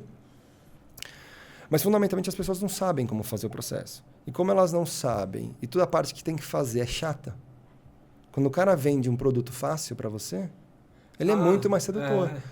Se eu puder continuar comendo o que eu sempre como, né? E emagrecer com essa pílula vermelhinha maravilhosa que vou testar. Não tinha uma pílula. Só que o problema disso aí, o que tem? Os caras metem anfetamina. Os caras metem Orlistat, que é um dos... Porque isso vicia, né? Não, qual que é o... Tem vários riscos, né? Anfetamina é proibido, por exemplo. Sim, né? Por muito tempo a gente tratava emagrecimento, isso em endocrinologistas bons, tá? A gente está falando de 10, 20 anos atrás, não é tanto tempo assim. A gente tratava com medicação com ribite. A gente tratava com medicação que caminhoneiro usa para ficar acordado. Então, assim... não é uma medicação saudável. Sim. O que acontecia? O cara perdia, né? Normalmente era mulher. Muita mulher emagreceu com essas medicações, né? Fepramona, Proporex, que perde uma grande quantidade de peso muito rápido, só que o ambiente dela é o mesmo. Daí ela perdia um volume do corpo muito grande. Faz um esforço absurdo naquele período. Uma restrição motivada, associada a uma medicação, que não pode se permanecer, porque a pessoa fica... Vai ter que tirar a medicação em algum momento. Porque você fica doido. O cara com afetaminado, ele não dorme. Ele fica irritado, ele não trabalha, ele não rende. Uma pessoa que não tem. E aí o que acontece? Ele parava o tratamento, até porque ela atingiu um peso ideal, e peso ideal não existe, né? Peso ideal, como eu falei para vocês, da menina de 56 quilos, se quer emagrecer, é 60. Então, peso ideal não existe. O organismo tende a tentar recuperar o que era antes. Tem a memória. Não é porque o hábito não muda. Ela vai continuar comendo o que comia, o ambiente dela vai continuar favorecendo ela comer o que ela comia. Os dois estão corretos. O que vocês falaram foram coisas diferentes e os dois acertaram. Sim, o nosso corpo sempre nos puxa para o peso máximo. Ele entende isso como sobrevivência. Então, uma vez que você atinge 89 quilos, 98 quilos, é para lá que o corpo quer levar você. E sim, o ambiente predispõe você a ganhar todo o peso. Porque você vai... O pessoal costuma falar, né? Doutor, eu só quero um remedinho para chegar no meu peso ideal, depois eu mantenho. E como é que você planeja manter? Com lasanha, pizza, hambúrguer... Fazendo a mesma coisa que você fazia antes de que me procurar? É isso, você planeja manter como, né? Indo para Cancún. Assim, as pessoas elas têm uma fantasia, né? De que elas chegando lá, elas conseguem. Sim. E não tem nada de chegar lá. Você nunca chega. É um processo infinito. Vira um hábito. Não, é um processo infinito. É uma luta constante. Porque não é fácil fazer isso. Não é. Até porque o ambiente todo está contra. Você se sente um idiota fazendo. Eu costumo falar, eu tive que me acostumar a ser chato. Porque todo o ambiente está fazendo coisas divertidas. Está todo mundo vivendo o fim de semana como se não houvesse amanhã. E quando você começa a planejar o fim de semana, você é chato. Quando você começa a organizar a tua semana no fim de semana, como vocês fizeram, de fazer marmita, de se organizar, coisa chata, que extremista. E daí você se sente mal fazer aquilo. Porque o ambiente todo olha para você e fala, você vai emagrecer comendo isso? Que tipo de idiota você é, né? Mas quando a pessoa começa a ver os resultados... Aí é genética. Aí começa a... Aí você tá tomando uma coisa. O que você tá tomando? O que você tá fazendo? Passa o médico que você foi para passar o que você tá Mas tomando. essa é a base do negócio. A gente... E isso é uma coisa complicada. Porque quando você chega no fim de semana e você se controla, você tira o direito do outro ser bagunceiro. E isso incomoda muito o cara. Toda vez que você se comporta num ambiente de uma forma adulta, em um ambiente onde todo mundo está se comportando de uma forma inconsequente, você vira o chato. Porque você tira o direito do cara, você desautoriza o comportamento dele. E aí o cara fica... Ninguém nunca está chateado. Você não vai beber? Você não vai isso? Exato. Aí o cara te estimula. Na balada, eu crio várias estratégias. Eu gosto muito da noite, eu gosto de sair. Eu criei várias estratégias para conseguir não ser incomodado. Porque as pessoas se incomodam. Então, água com gás, Red Bull zero, energético zero. Tá sempre no meu copo, sempre com o copo cheio. Eu me mantenho interagindo com a sociedade. Exato. Porque senão é pressão constante. É verdade. O tempo inteiro. Vai tomar nada? Vai. Toma aí, cara. Vai pegar um suco? O que você vai fazer? Tá tomando refrigerante? Então, assim, as pessoas elas tendem a querer impor o comportamento, porque na hora que você bebe o que elas bebem, que você come o que elas comem, elas se sentem autorizadas a manter aquele comportamento. Sabe o que eu aprendi a falar? Eu não gosto. Boa. Então eu vou na casa de alguém hoje e a pessoa às vezes fala, come tal coisa. Eu falo, eu não gosto Sou muito. alérgico. Disso. Eu não gosto muito. Putz, sou alérgico. Porque se você fala, tô de dieta... tá de dieta. Não, o cara tá de dieta. Olha o seu tamanho, você tá de dieta, cara. Come aí, velho. Você que vai, come aí, vai. É mais aceitável. No prato. Mas é isso. É mais aceitável você ter um paladar infantil e não comer comida. Ah, não gosto disso. É mais aceitável isso, você assumir que tem um paladar infantil, do que assumir que está tentando se cuidar. Olha como é doido, né? Emagrecer é muito difícil por conta disso também. O fator social envolvido ele é muito brutal. As pessoas querem continuar tendo prazer imediato, especialmente do fim de semana. Se você tirar isso delas, você tira muito da vida delas, porque elas esperam o fim de semana com muita angústia. E aí, quando elas têm, se você tirar qualquer coisa daquilo lá, é muito violento para elas. É que nem, por exemplo, falando do final de semana, né? Desde que a gente começou o desafio, eu evitei muitas coisas. Aí teve agora a Páscoa, comi lá um bacalhauzinho, comi um... Que bom, né? Pior que eu passei na minha mãe, comi um pouquinho de feijoada. Depois também eu só comi um pouquinho de bacalhau, uma diferença de umas 2 horas. Mas assim, o que eu tive vontade de comer, eu comi. E o que eu não comi, porque você pode falar, pô, você comeu tudo que você teve vontade? Não, tinha coisa ali que eu ia me acabar de comer, mas realmente eu não tive vontade. Isso. E aí entra 2 coisas legais, né? Então... Normalmente em datas especiais, aniversários, Natal, Páscoa, etc., os pacientes mandam mensagem, né? Doutor, o que eu posso comer? Qual que é o ovo fit? O que eu... Né? O ovo de Páscoa fit? Com o quê? Né? Eu posso comer chocotone? O que eu como na ceia? Pelo amor de Deus, come o que tua avó fizer, fi. Não é hoje que você vai emagrecer, não é hoje que você vai engordar. Não é hoje que vai desandar, você vai voltar a ter 10 quilos a mais. E essa é uma percepção comum das pessoas, que ou você está num fitness absoluto ou você está na várzea absoluta. Você tem que entender que emagrecer é conviver com a sociedade também. Então você vai tomar boas decisões sempre e de vez em quando você vai tomar decisões que não são tão boas por ponto de vista, por aquele objetivo, mas que são divertidas ou contextualizadas ou simplesmente prazerosas pontualmente. São as refeições livres. E entender que na próxima refeição eu volto à minha estratégia. Exato. Isso. Não é no próximo dia, na próxima refeição. Exatamente. É isso, maravilhoso. Não existe tal do dia do lixo, né? Você vai ter um dia organizado e você vai ter uma refeição livre. E essa refeição livre tem consequência. É o que você falou, como um pouco de bacalhau, como um pouco de feijoada. Você fez parte daquele evento social e você não teve que chutar o balde para cima. Mas isso é uma coisa importante, né? Você entender que você tendo essa liberdade de poder ter refeições livres, comendo com responsabilidade, você para de sentir culpa. Sim, verdade. Quando eu comecei a comer direito e comecei a comer hambúrguer, hoje em dia, eu como hambúrguer assim, feliz da vida, cara. Porque eu adoro aquele troço e quando eu como, eu sei que faz parte da dieta. Ah, mas o hambúrguer vai fazer? Vai fazer. Assim como o sorvete também faz. A pizza também faz. A pipoca no cinema também faz. E eu faço tudo com estratégia. Eu não compro uma pizza grande para mim e para minha namorada. É muita coisa. Eu não vou pro cinema e pego um pote de sorvete, um balde de pipoca. Eu sou o cara doido que pega a pipoca pequena. Mesmo ela sendo R$2 mais barata só do que a gigante. Se a gente parar para pensar, economicamente é uma idiotice o que eu faço. Mas o quanto do dinheiro você usa para tentar emagrecer e não consegue? É verdade. Não, quantas vezes você faz na sua R$2 casa ficou pipoca, barato, né? Uma pipoca daquele tamanho e come tudo. Ah, não. Certamente você vai comer tudo. Porque depois que você gasta, é o que eu falo de... Agora eu vou comer. É o que Eu você sei, fala mas eu tô de... dizendo assim, você não precisa, porque na nossa casa a gente não come tudo aquilo de pipoca. Exato. Uma coisa que é interessante em termos de... Vamos falar de estratégias para refeições de escape. Então, você pode comer refeições livres, refeições de escape, uma ou duas vezes, depende da sua dieta, por semana. Quando você vai fazer essa dieta, existe uma diferença entre comer comida japonesa e rodízio japonês. Existe entre comer pipoca e balde de pipoca. Existe entre tomar 2 bolas de sorvete e comer um pote Häagen-Dazs. Só que as pessoas costumam confundir isso. Elas entendem que tudo é a mesma coisa.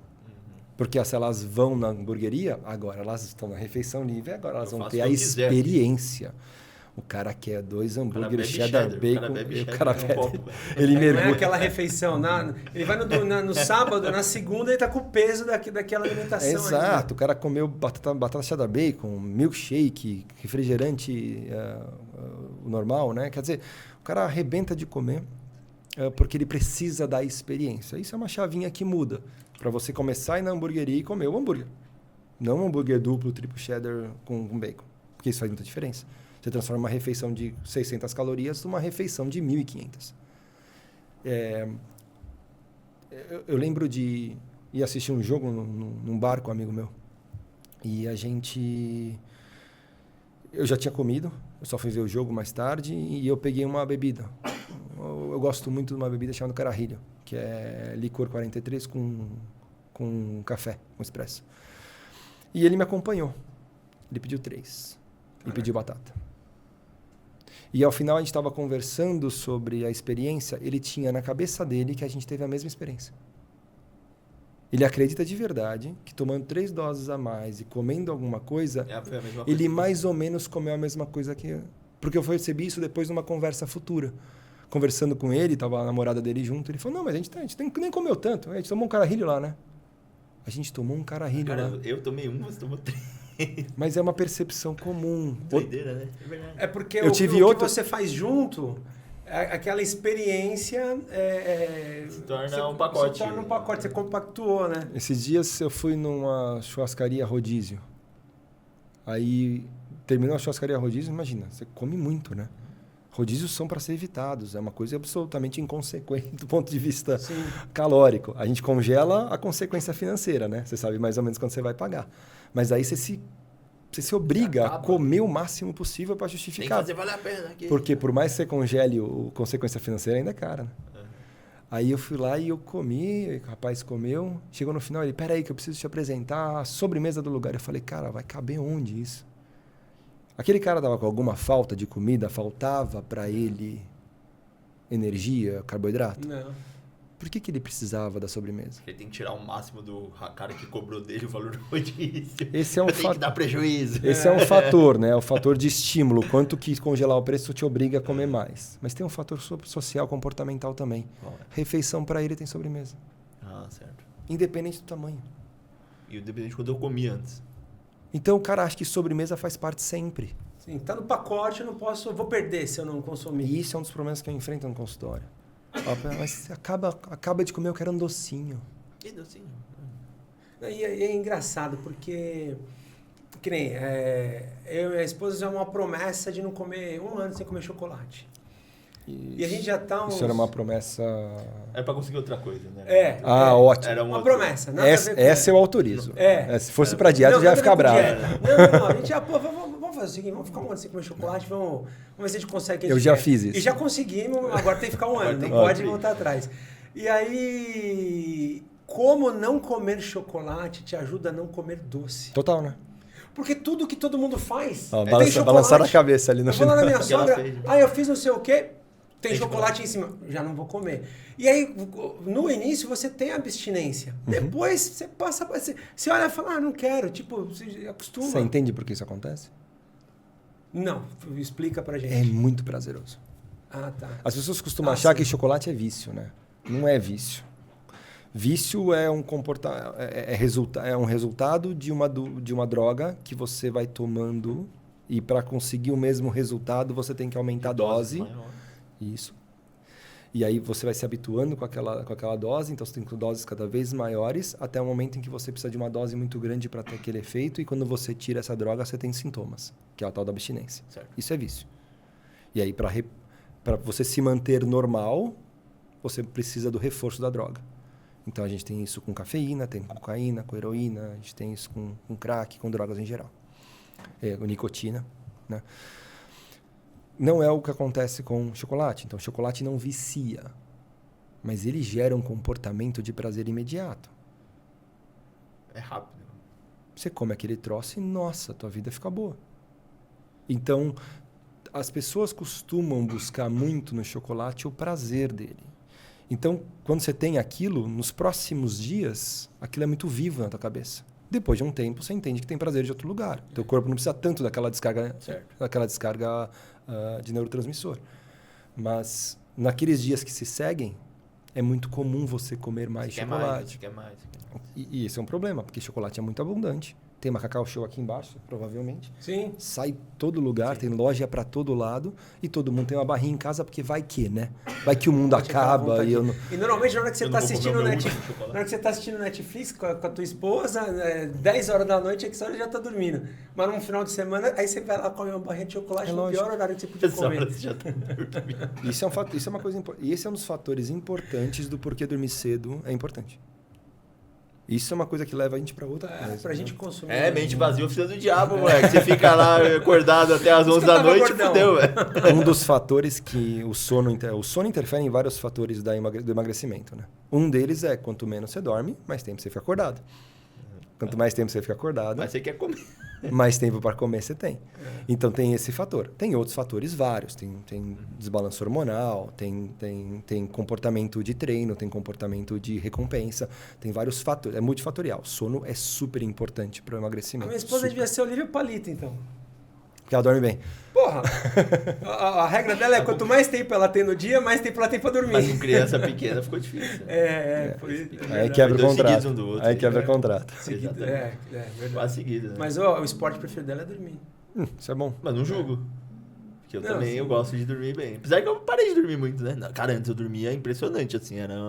Deixasse dormir 16 horas, acho que eu conseguiria, cara. Dormir. Mas diariamente ou no fim de semana? Não. Eu sentia sono a qualquer momento. Eu não conseguiria fazer o podcast hoje. Eu estaria aqui com vontade de dormir aqui do lado. Sabe o... Mas isso tem... Mas fui bem antes, isso há 2, 3 anos atrás. Mas isso, você tinha indisposição já no começo da noite? Já, nossa, eu acordava querendo dormir. Era uma coisa então louca, isso aí não é assim. sono. É noite mal dormida, será? Isso não é sono. Ah, não? Isso é privação, provavelmente. Provavelmente você estava dormindo mal. Ou você estava roncando muito, ou tendo apneia. Pode ser.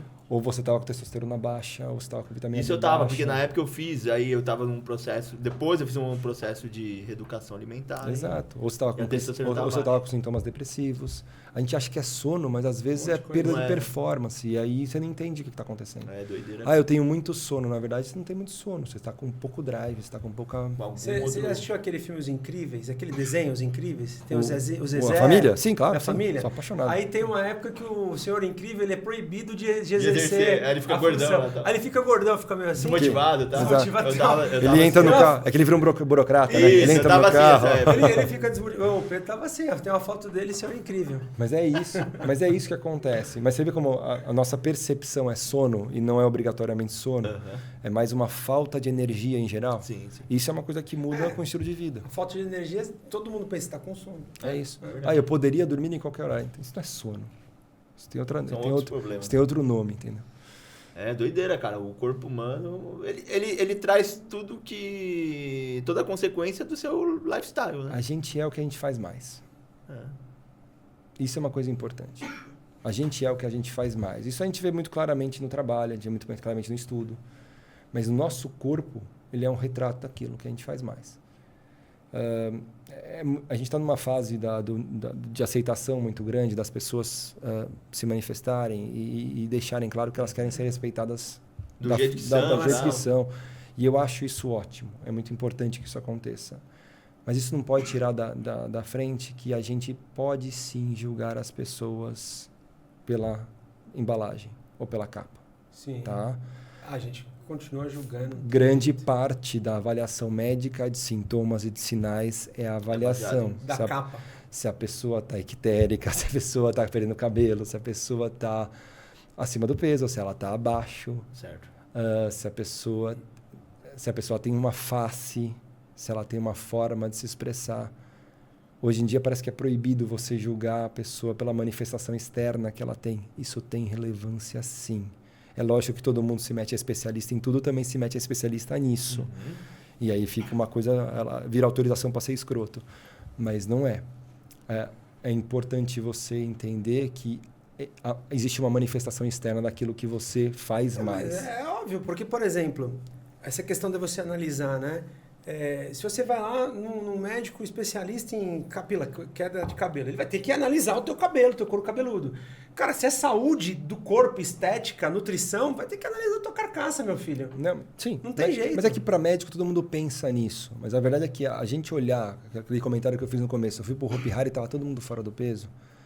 Parece que é um comentário preconceituoso, mas ele não é. Era um diagnóstico do que realmente estava naquele ambiente. Ele é uma avaliação do ambiente. E aí isso é importante começar a entender, porque se você está desmotivado, quebradão, se você está sem libido, se você está com dificuldade para acordar, ou com dificuldade para manter o sono, se você não está performando bem no trabalho, se você não está feliz, isso é sintoma de um estilo de vida. Isso é reflexo do que você está fazendo mais vezes. Isso não é culpa do governo, isso não é culpa do ambiente, dos outros. Isso é culpa de você e onde você se inseriu. Porque o ambiente conta. Claro. É que ninguém quer largar os amigos de sempre. Só que os amigos de sempre estão engordando, estão ficando mal de saúde e você está indo na deles porque você não quer largar os caras. Ninguém quer largar um casamento que está ruim com alguém que não está querendo melhorar. Essa pessoa não quer... Não adianta falar, meu marido não vai mudar. As pessoas falam comigo desse jeito, eu falo, poxa, mas tá. E como é que você vai mudar num ambiente onde o cara não quer mudar? Porque sexta-feira ele vai pedir pizza. Puta, então sempre é importante que as pessoas vão participem em casal. Não é sempre importante. Às vezes a gente consegue ensinar, por exemplo, ele Não participar em casal, mas que a pessoa que vai consiga levar a ideia pro outro. Você precisa do engajamento do ambiente. Sim. Ou da mudança do ambiente. Ou você precisa frequentar menos aquele lugar, ou você precisa modificar aquele lugar. Achar que você vai conseguir ser uma pessoa diferente no mesmo ambiente... Você não conseguiu até hoje, né? É fracasso. Grande parte do problema não é força de vontade. Grande parte do problema não é vergonha na cara. Grande parte do problema é você querer agradar aquele ambiente. Isso é muito comum em casais, é muito comum em grupos de amigos, é muito comum em famílias em geral. A gente que convive com a mãe tá toda hora trazendo... faz bolo. Minha mãe faz bolo. Ferrou.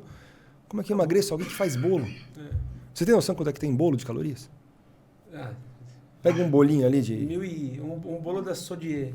Não, se você pegar um bolinho de 100 gramas de bolo, tem umas 500 calorias ali. 100 gramas, bicho. Quando você vai na Sodier ou você vai em lojas de bolo, você compra quilo. Quilo de bolo. Ou seja, você está carregando 5.000 calorias. Aí 4 pessoas comem. Deu mais de 1.000 calorias para cada um. Caraca. Eita, mas é só um bolinho. Como é que um bolinho... já quase comi um bolo inteiro. Mas é isso. 2 fatias, cada uma tem 500, 2 fatias que todo mundo come, 1.000 calorias já. É isso. Isso no final da festa. E o que você já comeu na festa inteira? E o refrigerantezinho, o beliscozinho. E isso é uma coisa importante. Se você convive em ambientes onde sempre tem isso... Então, alguém que faz bolo o tempo todo, alguém que pede muito iFood, alguém que todo fim de semana tora de beber e comer churrasco...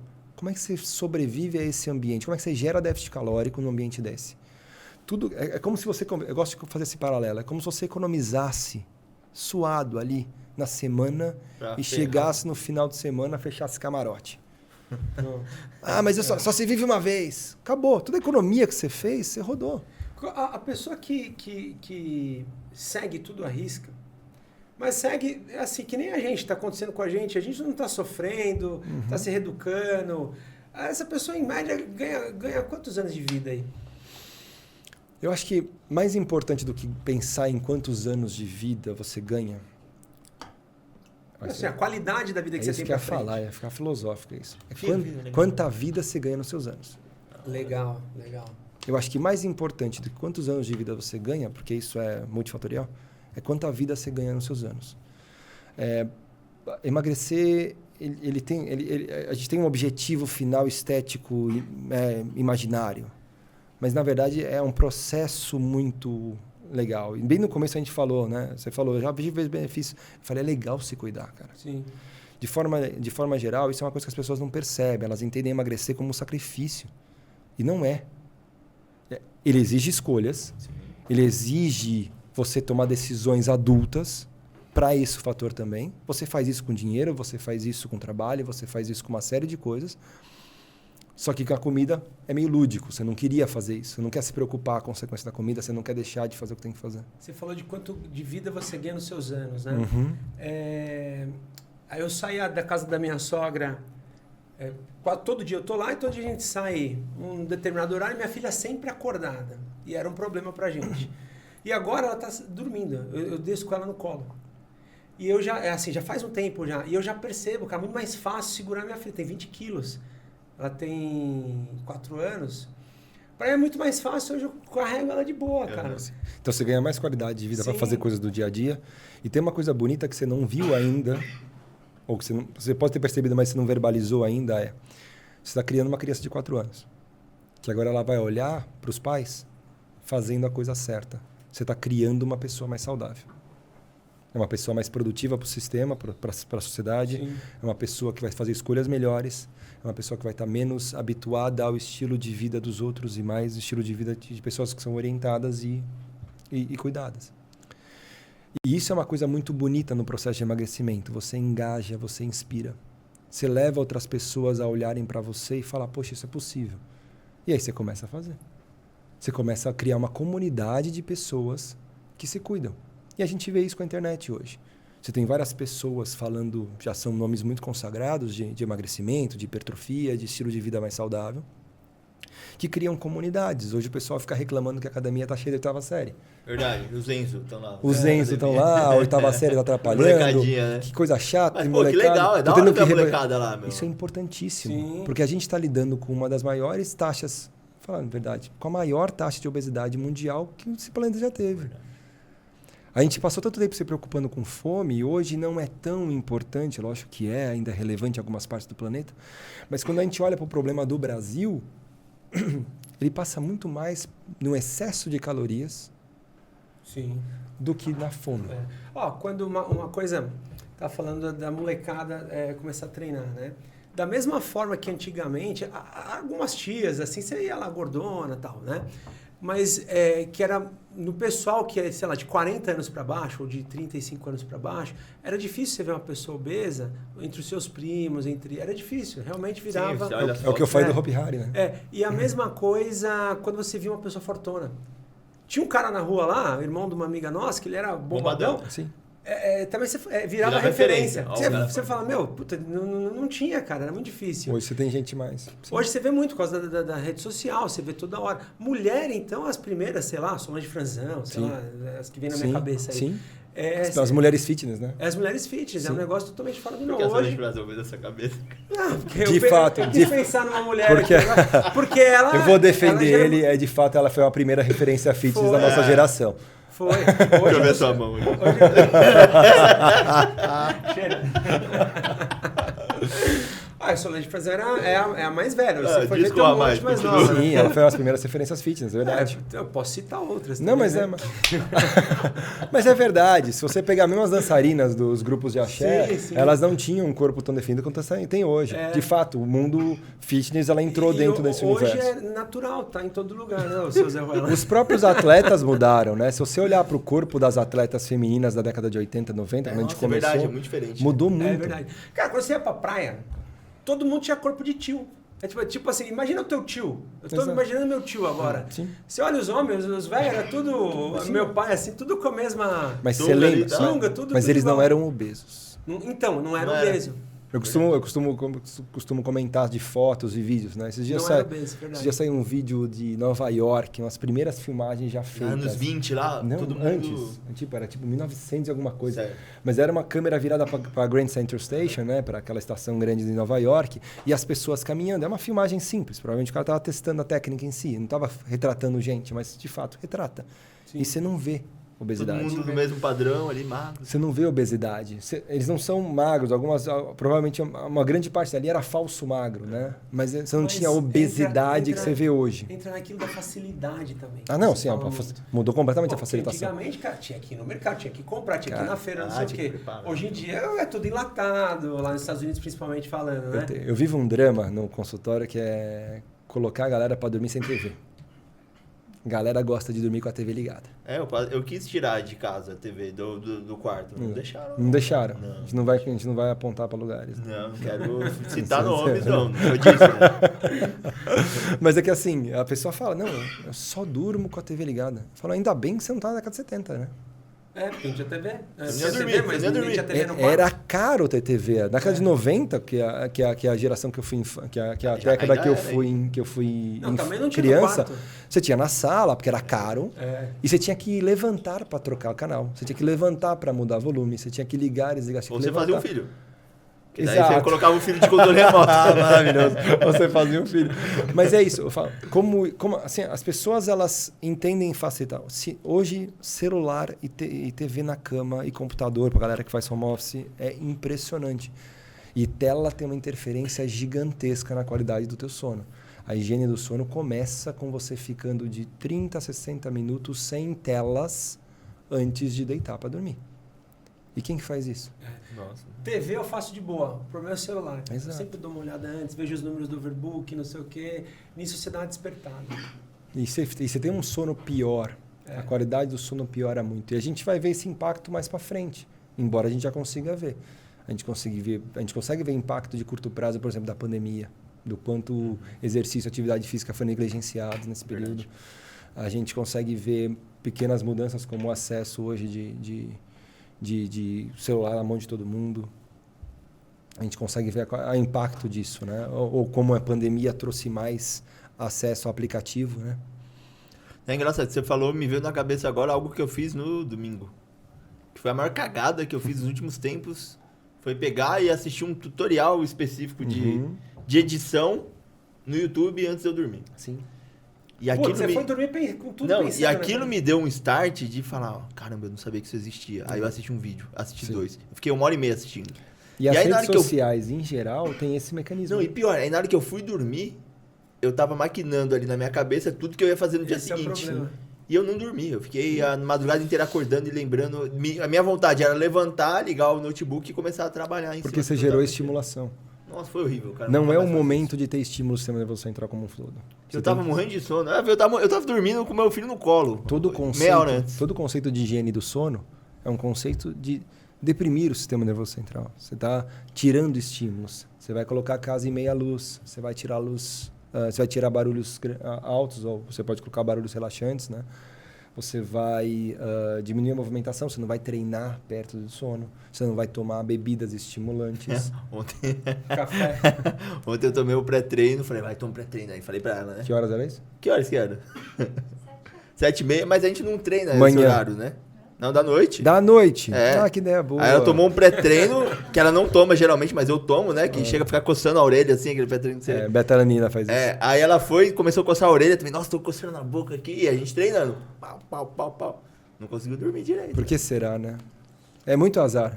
E hoje eu tô querendo sair daqui... Quem diria que 200mg de cafeína às 7 da noite ia ser um problema, A gente tem outra... 4 da tarde você já não pode mais tomar, né? O ideal é que não passe muito desse horário, né? Porque aí depende da habituação, né? O que ele falou, né? Ele já toma há muito tempo, ela não toma, então essas 200mg vão fazer diferença.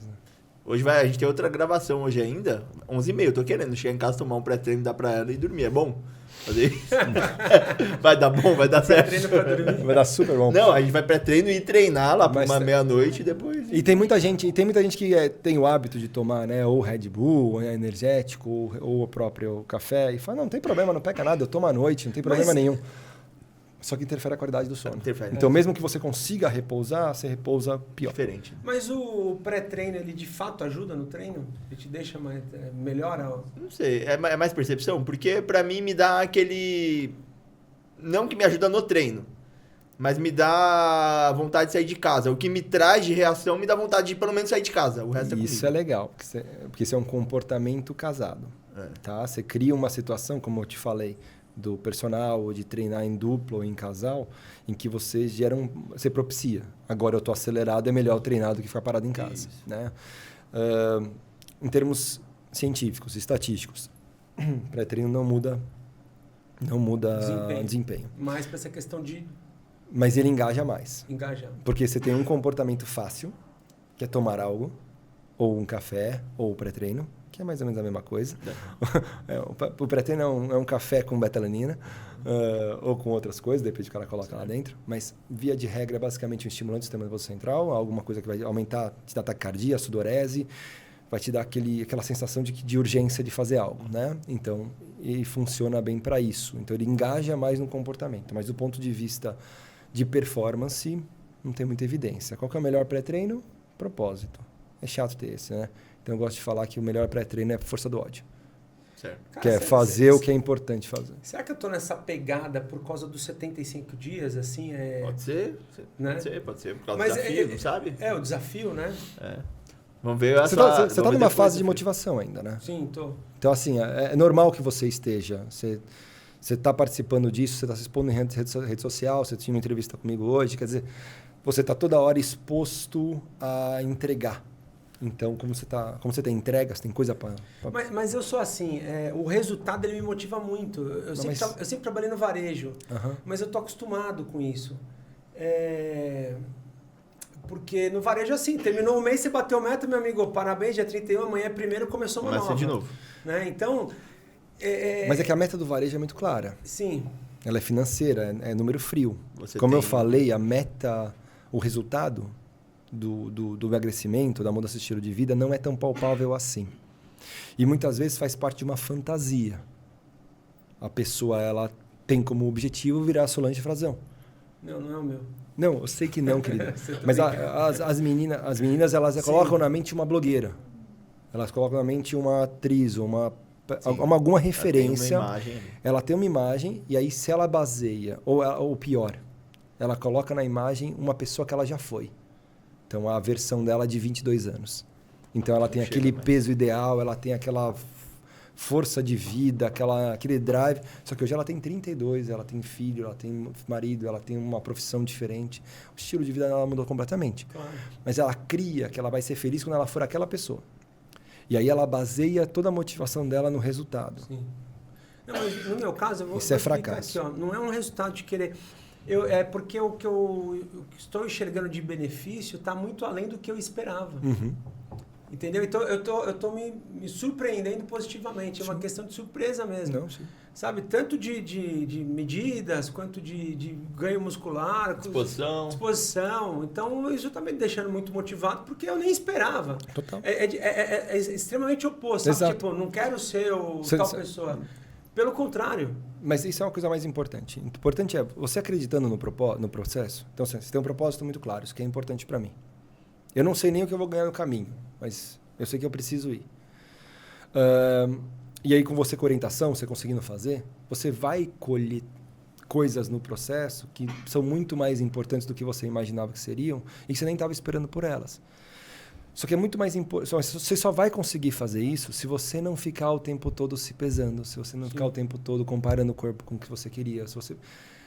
Isso é muito brutal, especialmente para as mulheres.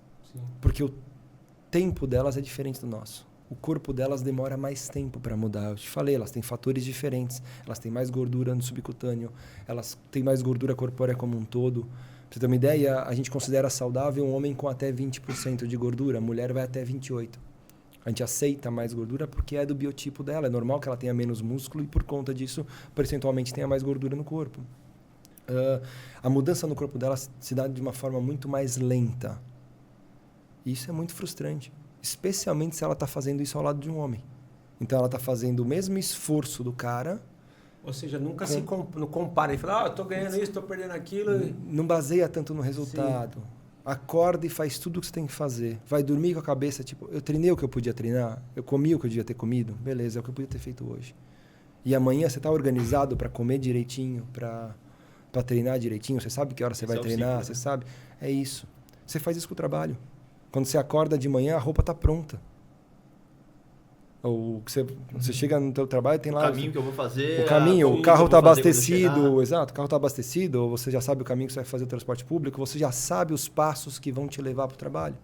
E você já sabe o que fazer mais ou menos lá. Você está levando os aparelhos que você precisa, você está levando os instrumentos que você precisa, teu laptop, o instrumento de limpeza, você está levando as coisas que precisa fazer. E tudo isso é feito antes.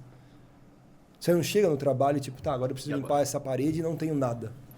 Só que a gente faz isso com comida. A gente acorda... O que eu como agora? E agora? Cara, e agora? Deixa eu ver o que tem na geladeira. Tô com fome.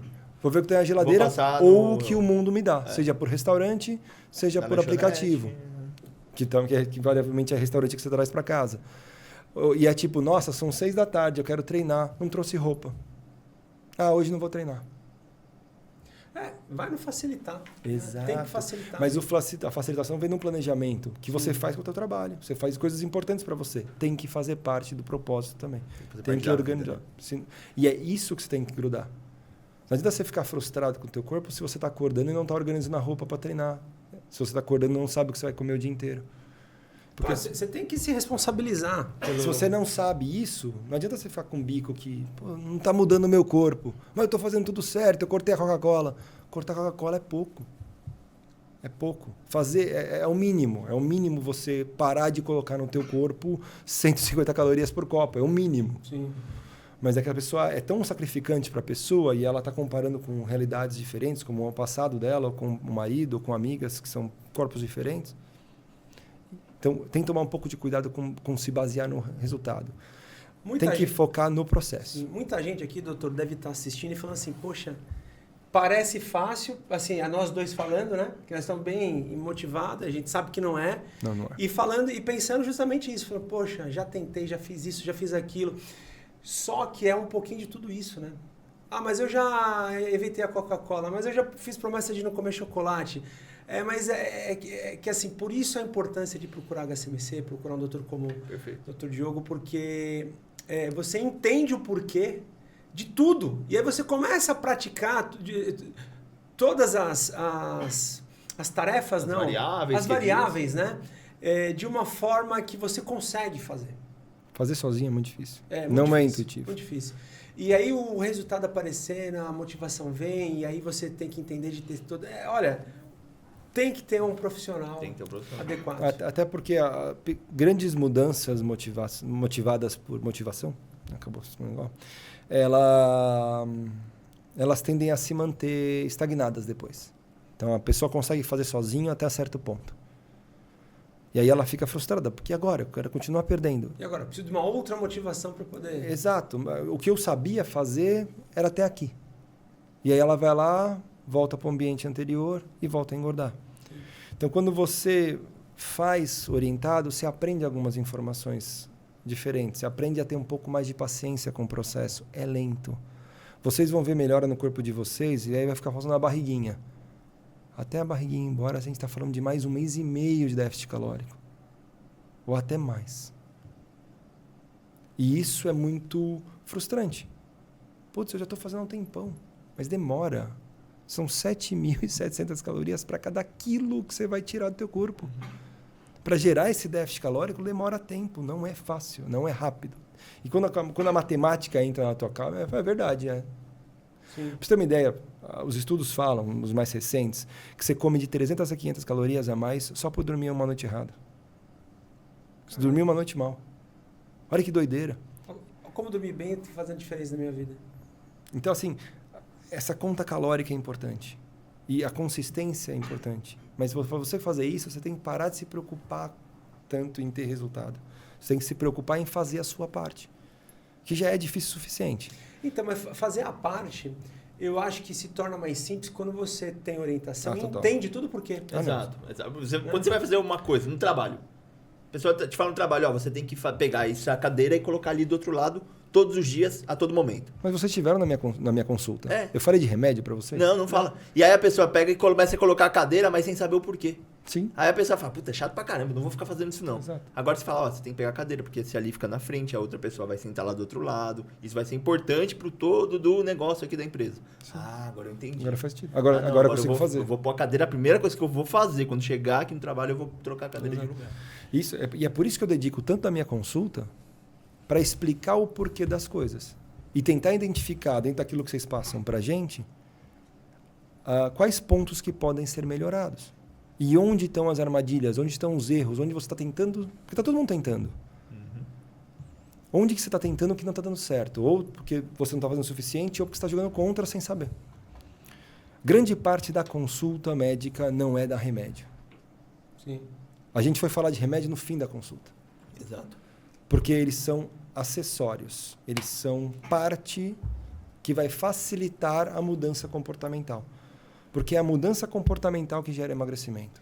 A medicação facilita isso. A consulta demorou quanto tempo? Você lembra? Uma hora, Demorou bastante, uma hora. Não fala isso que o meu chefe fica bravo. Foi Tem que ser mais ou tem que ser menos? 30 minutos. Não lembro. É que depende de quando a gente está lá fora esperando. É que nós estávamos em 2 também. Não, mas a consulta média é isso mesmo. É em torno de uma hora. E a gente falou ali, sei lá, 45 minutos, 50 minutos de reeducação comportamental. Sim. E isso é a parte mais importante, porque se eu falar para você que vocês estão querendo emagrecer, tá aqui, ó, vou passar uma coisinha para você, vocês saem com a sensação que vocês foram tratados. Não, é verdade, ele viu meus exames, ele viu que era isso. Ele viu, ele conversou comigo, mas a consulta começou como? Um monte de perguntas. Sim, verdade. Perguntei o nome do cachorro de vocês. Verdade. Perguntei... como que é a rotina que hora vocês dormem, que hora que vocês acordam, quem vocês moram, o que vocês fazem da vida. Profissão da minha esposa. É super importante entender contexto, que tipo de exercício vocês fazem, tudo. Como está o cocô de vocês. Cara, a gente fala de um monte de coisa para entender um contexto maior e a partir daí entender quais são as armadilhas e o que a gente pode fazer para melhorar. Porque nessa anamnese detalhada a gente consegue tirar um monte de informação. A gente mata a maioria dos diagnósticos ali. E aí fica muito mais fácil a gente conseguir ter abordagens adequadas, mas a grande maioria são abordagens comportamentais. Aí entra umas partes de suplementação que ajuda. E para quem precisa, entra medicação. Mas o contexto, ele tem como base o comportamento. Sim. E aí a gente usa medicações e suplementações para facilitar esse processo. Perfeito. Mudança de comportamento. É o caminho, né? É o caminho. Mudança de comportamento e acompanhamento com profissionais sempre capacitados. Exato. Doutor, eu queria agradecer demais a sua presença. Você passou rápido, cara. E você saiu super bem. Parece que sempre participou de podcast, sempre falou. É isso que eu falei. Fez mó ceninha aí e falou, não vou conseguir. Não, mas eu tava mais nervoso. Mas é que é normal. Aquilo que eu falei no começo. Ainda bem que o primeiro podcast que eu faço na vida é com vocês, com gente que eu já conversei e que a gente está dentro do nosso universo aqui. A gente está falando com coisa que a gente já conversou. Sim. Perfeito, muito obrigado mesmo de coração. Imagina, foi um prazer aqui. Eu quero, além de te agradecer você ter topado vir aqui, em teu nome, em nome da HCMC, agradecer o Fernando e o Thiagão lá também, né? Exatamente, olha o tamanho do bíceps. Vou ficar igual vocês, hein, cara? Ficar monstrão. Depois que o Pedro mostrou o dele, eu vou nem mostrar o meu. Os meninos também, os meninos também. Thiago e Fernando também de corpo também. Seguindo certinho ali o processo. Os caras também. Os caras são a cara da empresa. Não é casa de ferreiro espeta de pau. Não, lá o negócio funciona. E a gente vai ficar igual. Bate aí. O overbook vai ficar maromba. É isso aí. Nós vamos, como que é o padre Marcelo Rossi? O padre Marcelo Rossi. Germano Rossi e Pedro Rossi. Responde rapidinho. Ali foi natural? Eu não conheço o processo dele. Gente. É que é fácil apontar o dedo, sim, né? Sim, eu acabei de falar que dá pra gente julgar algumas capas pela embalagem, né? Algumas pessoas pela capa, né? Certamente ele fez bastante musculação. Ele se esforçou muito. E certamente ele comeu de forma adequada. Isso eu sei. Ele comeu bem, ele treinou bem. Se ele envolveu o hormônio no processo, isso é dentro do processo dele. Isso só Deus pode dizer aquele, né? Isso faz parte. Eu perguntei só pra encher o saco. Mas eu quero ficar igual ele, com o pescoço da largura da minha cabeça, moleque. Uma tartaruga ninja. Mas se você quer saber se dá pra chegar num corpo grande, volumoso, de forma natural, dá. Existem bodybuilders naturais. E muita gente que se aponta o dedo e fala, esse cara é bombado e o cara não é. E existe sim. Perfeito. Então valeu, muito obrigado. Bate aí. Tamo junto, nos vemos mais até vezes. Consulta de retorno, né? Nos vemos. Pro dia 27. Acho que eu não agendei. Não agendou ainda? Não é dia 27. Então fechado, então. Ó, e acompanhe cenas dos próximos capítulos. Exatamente, aqui, né? Vai passando aí pra poder deixar vocês por Vocês estão com a cabeça no lugar certo, tenho certeza que vocês vão bem. É isso Boa. aí. Muito obrigado. Agora aí, faz o fechamento, você ia perguntar pra ele. Como a galera encontra você nas redes sociais? Você posta muita coisa assim? Não? É mais sua vida? Eu não sou um grande produtor de conteúdo ainda. Tá. Estou sendo cobrado para ser. Mas é @Diogo C. Rocha. Beleza. Isso. A gente vai fazer os cortes aqui, compartilha, você aceita lá, a gente já vai começar a trabalhar junto. Maravilha. Então. Trabalhar a tua imagem lá. E vocês já sabem, vocês encontram no Germano OVBK. Galera, vocês me encontram no Pedro OVBK. Até semana que vem. Um beijo, valeu e tchau. Valeu. Tchau.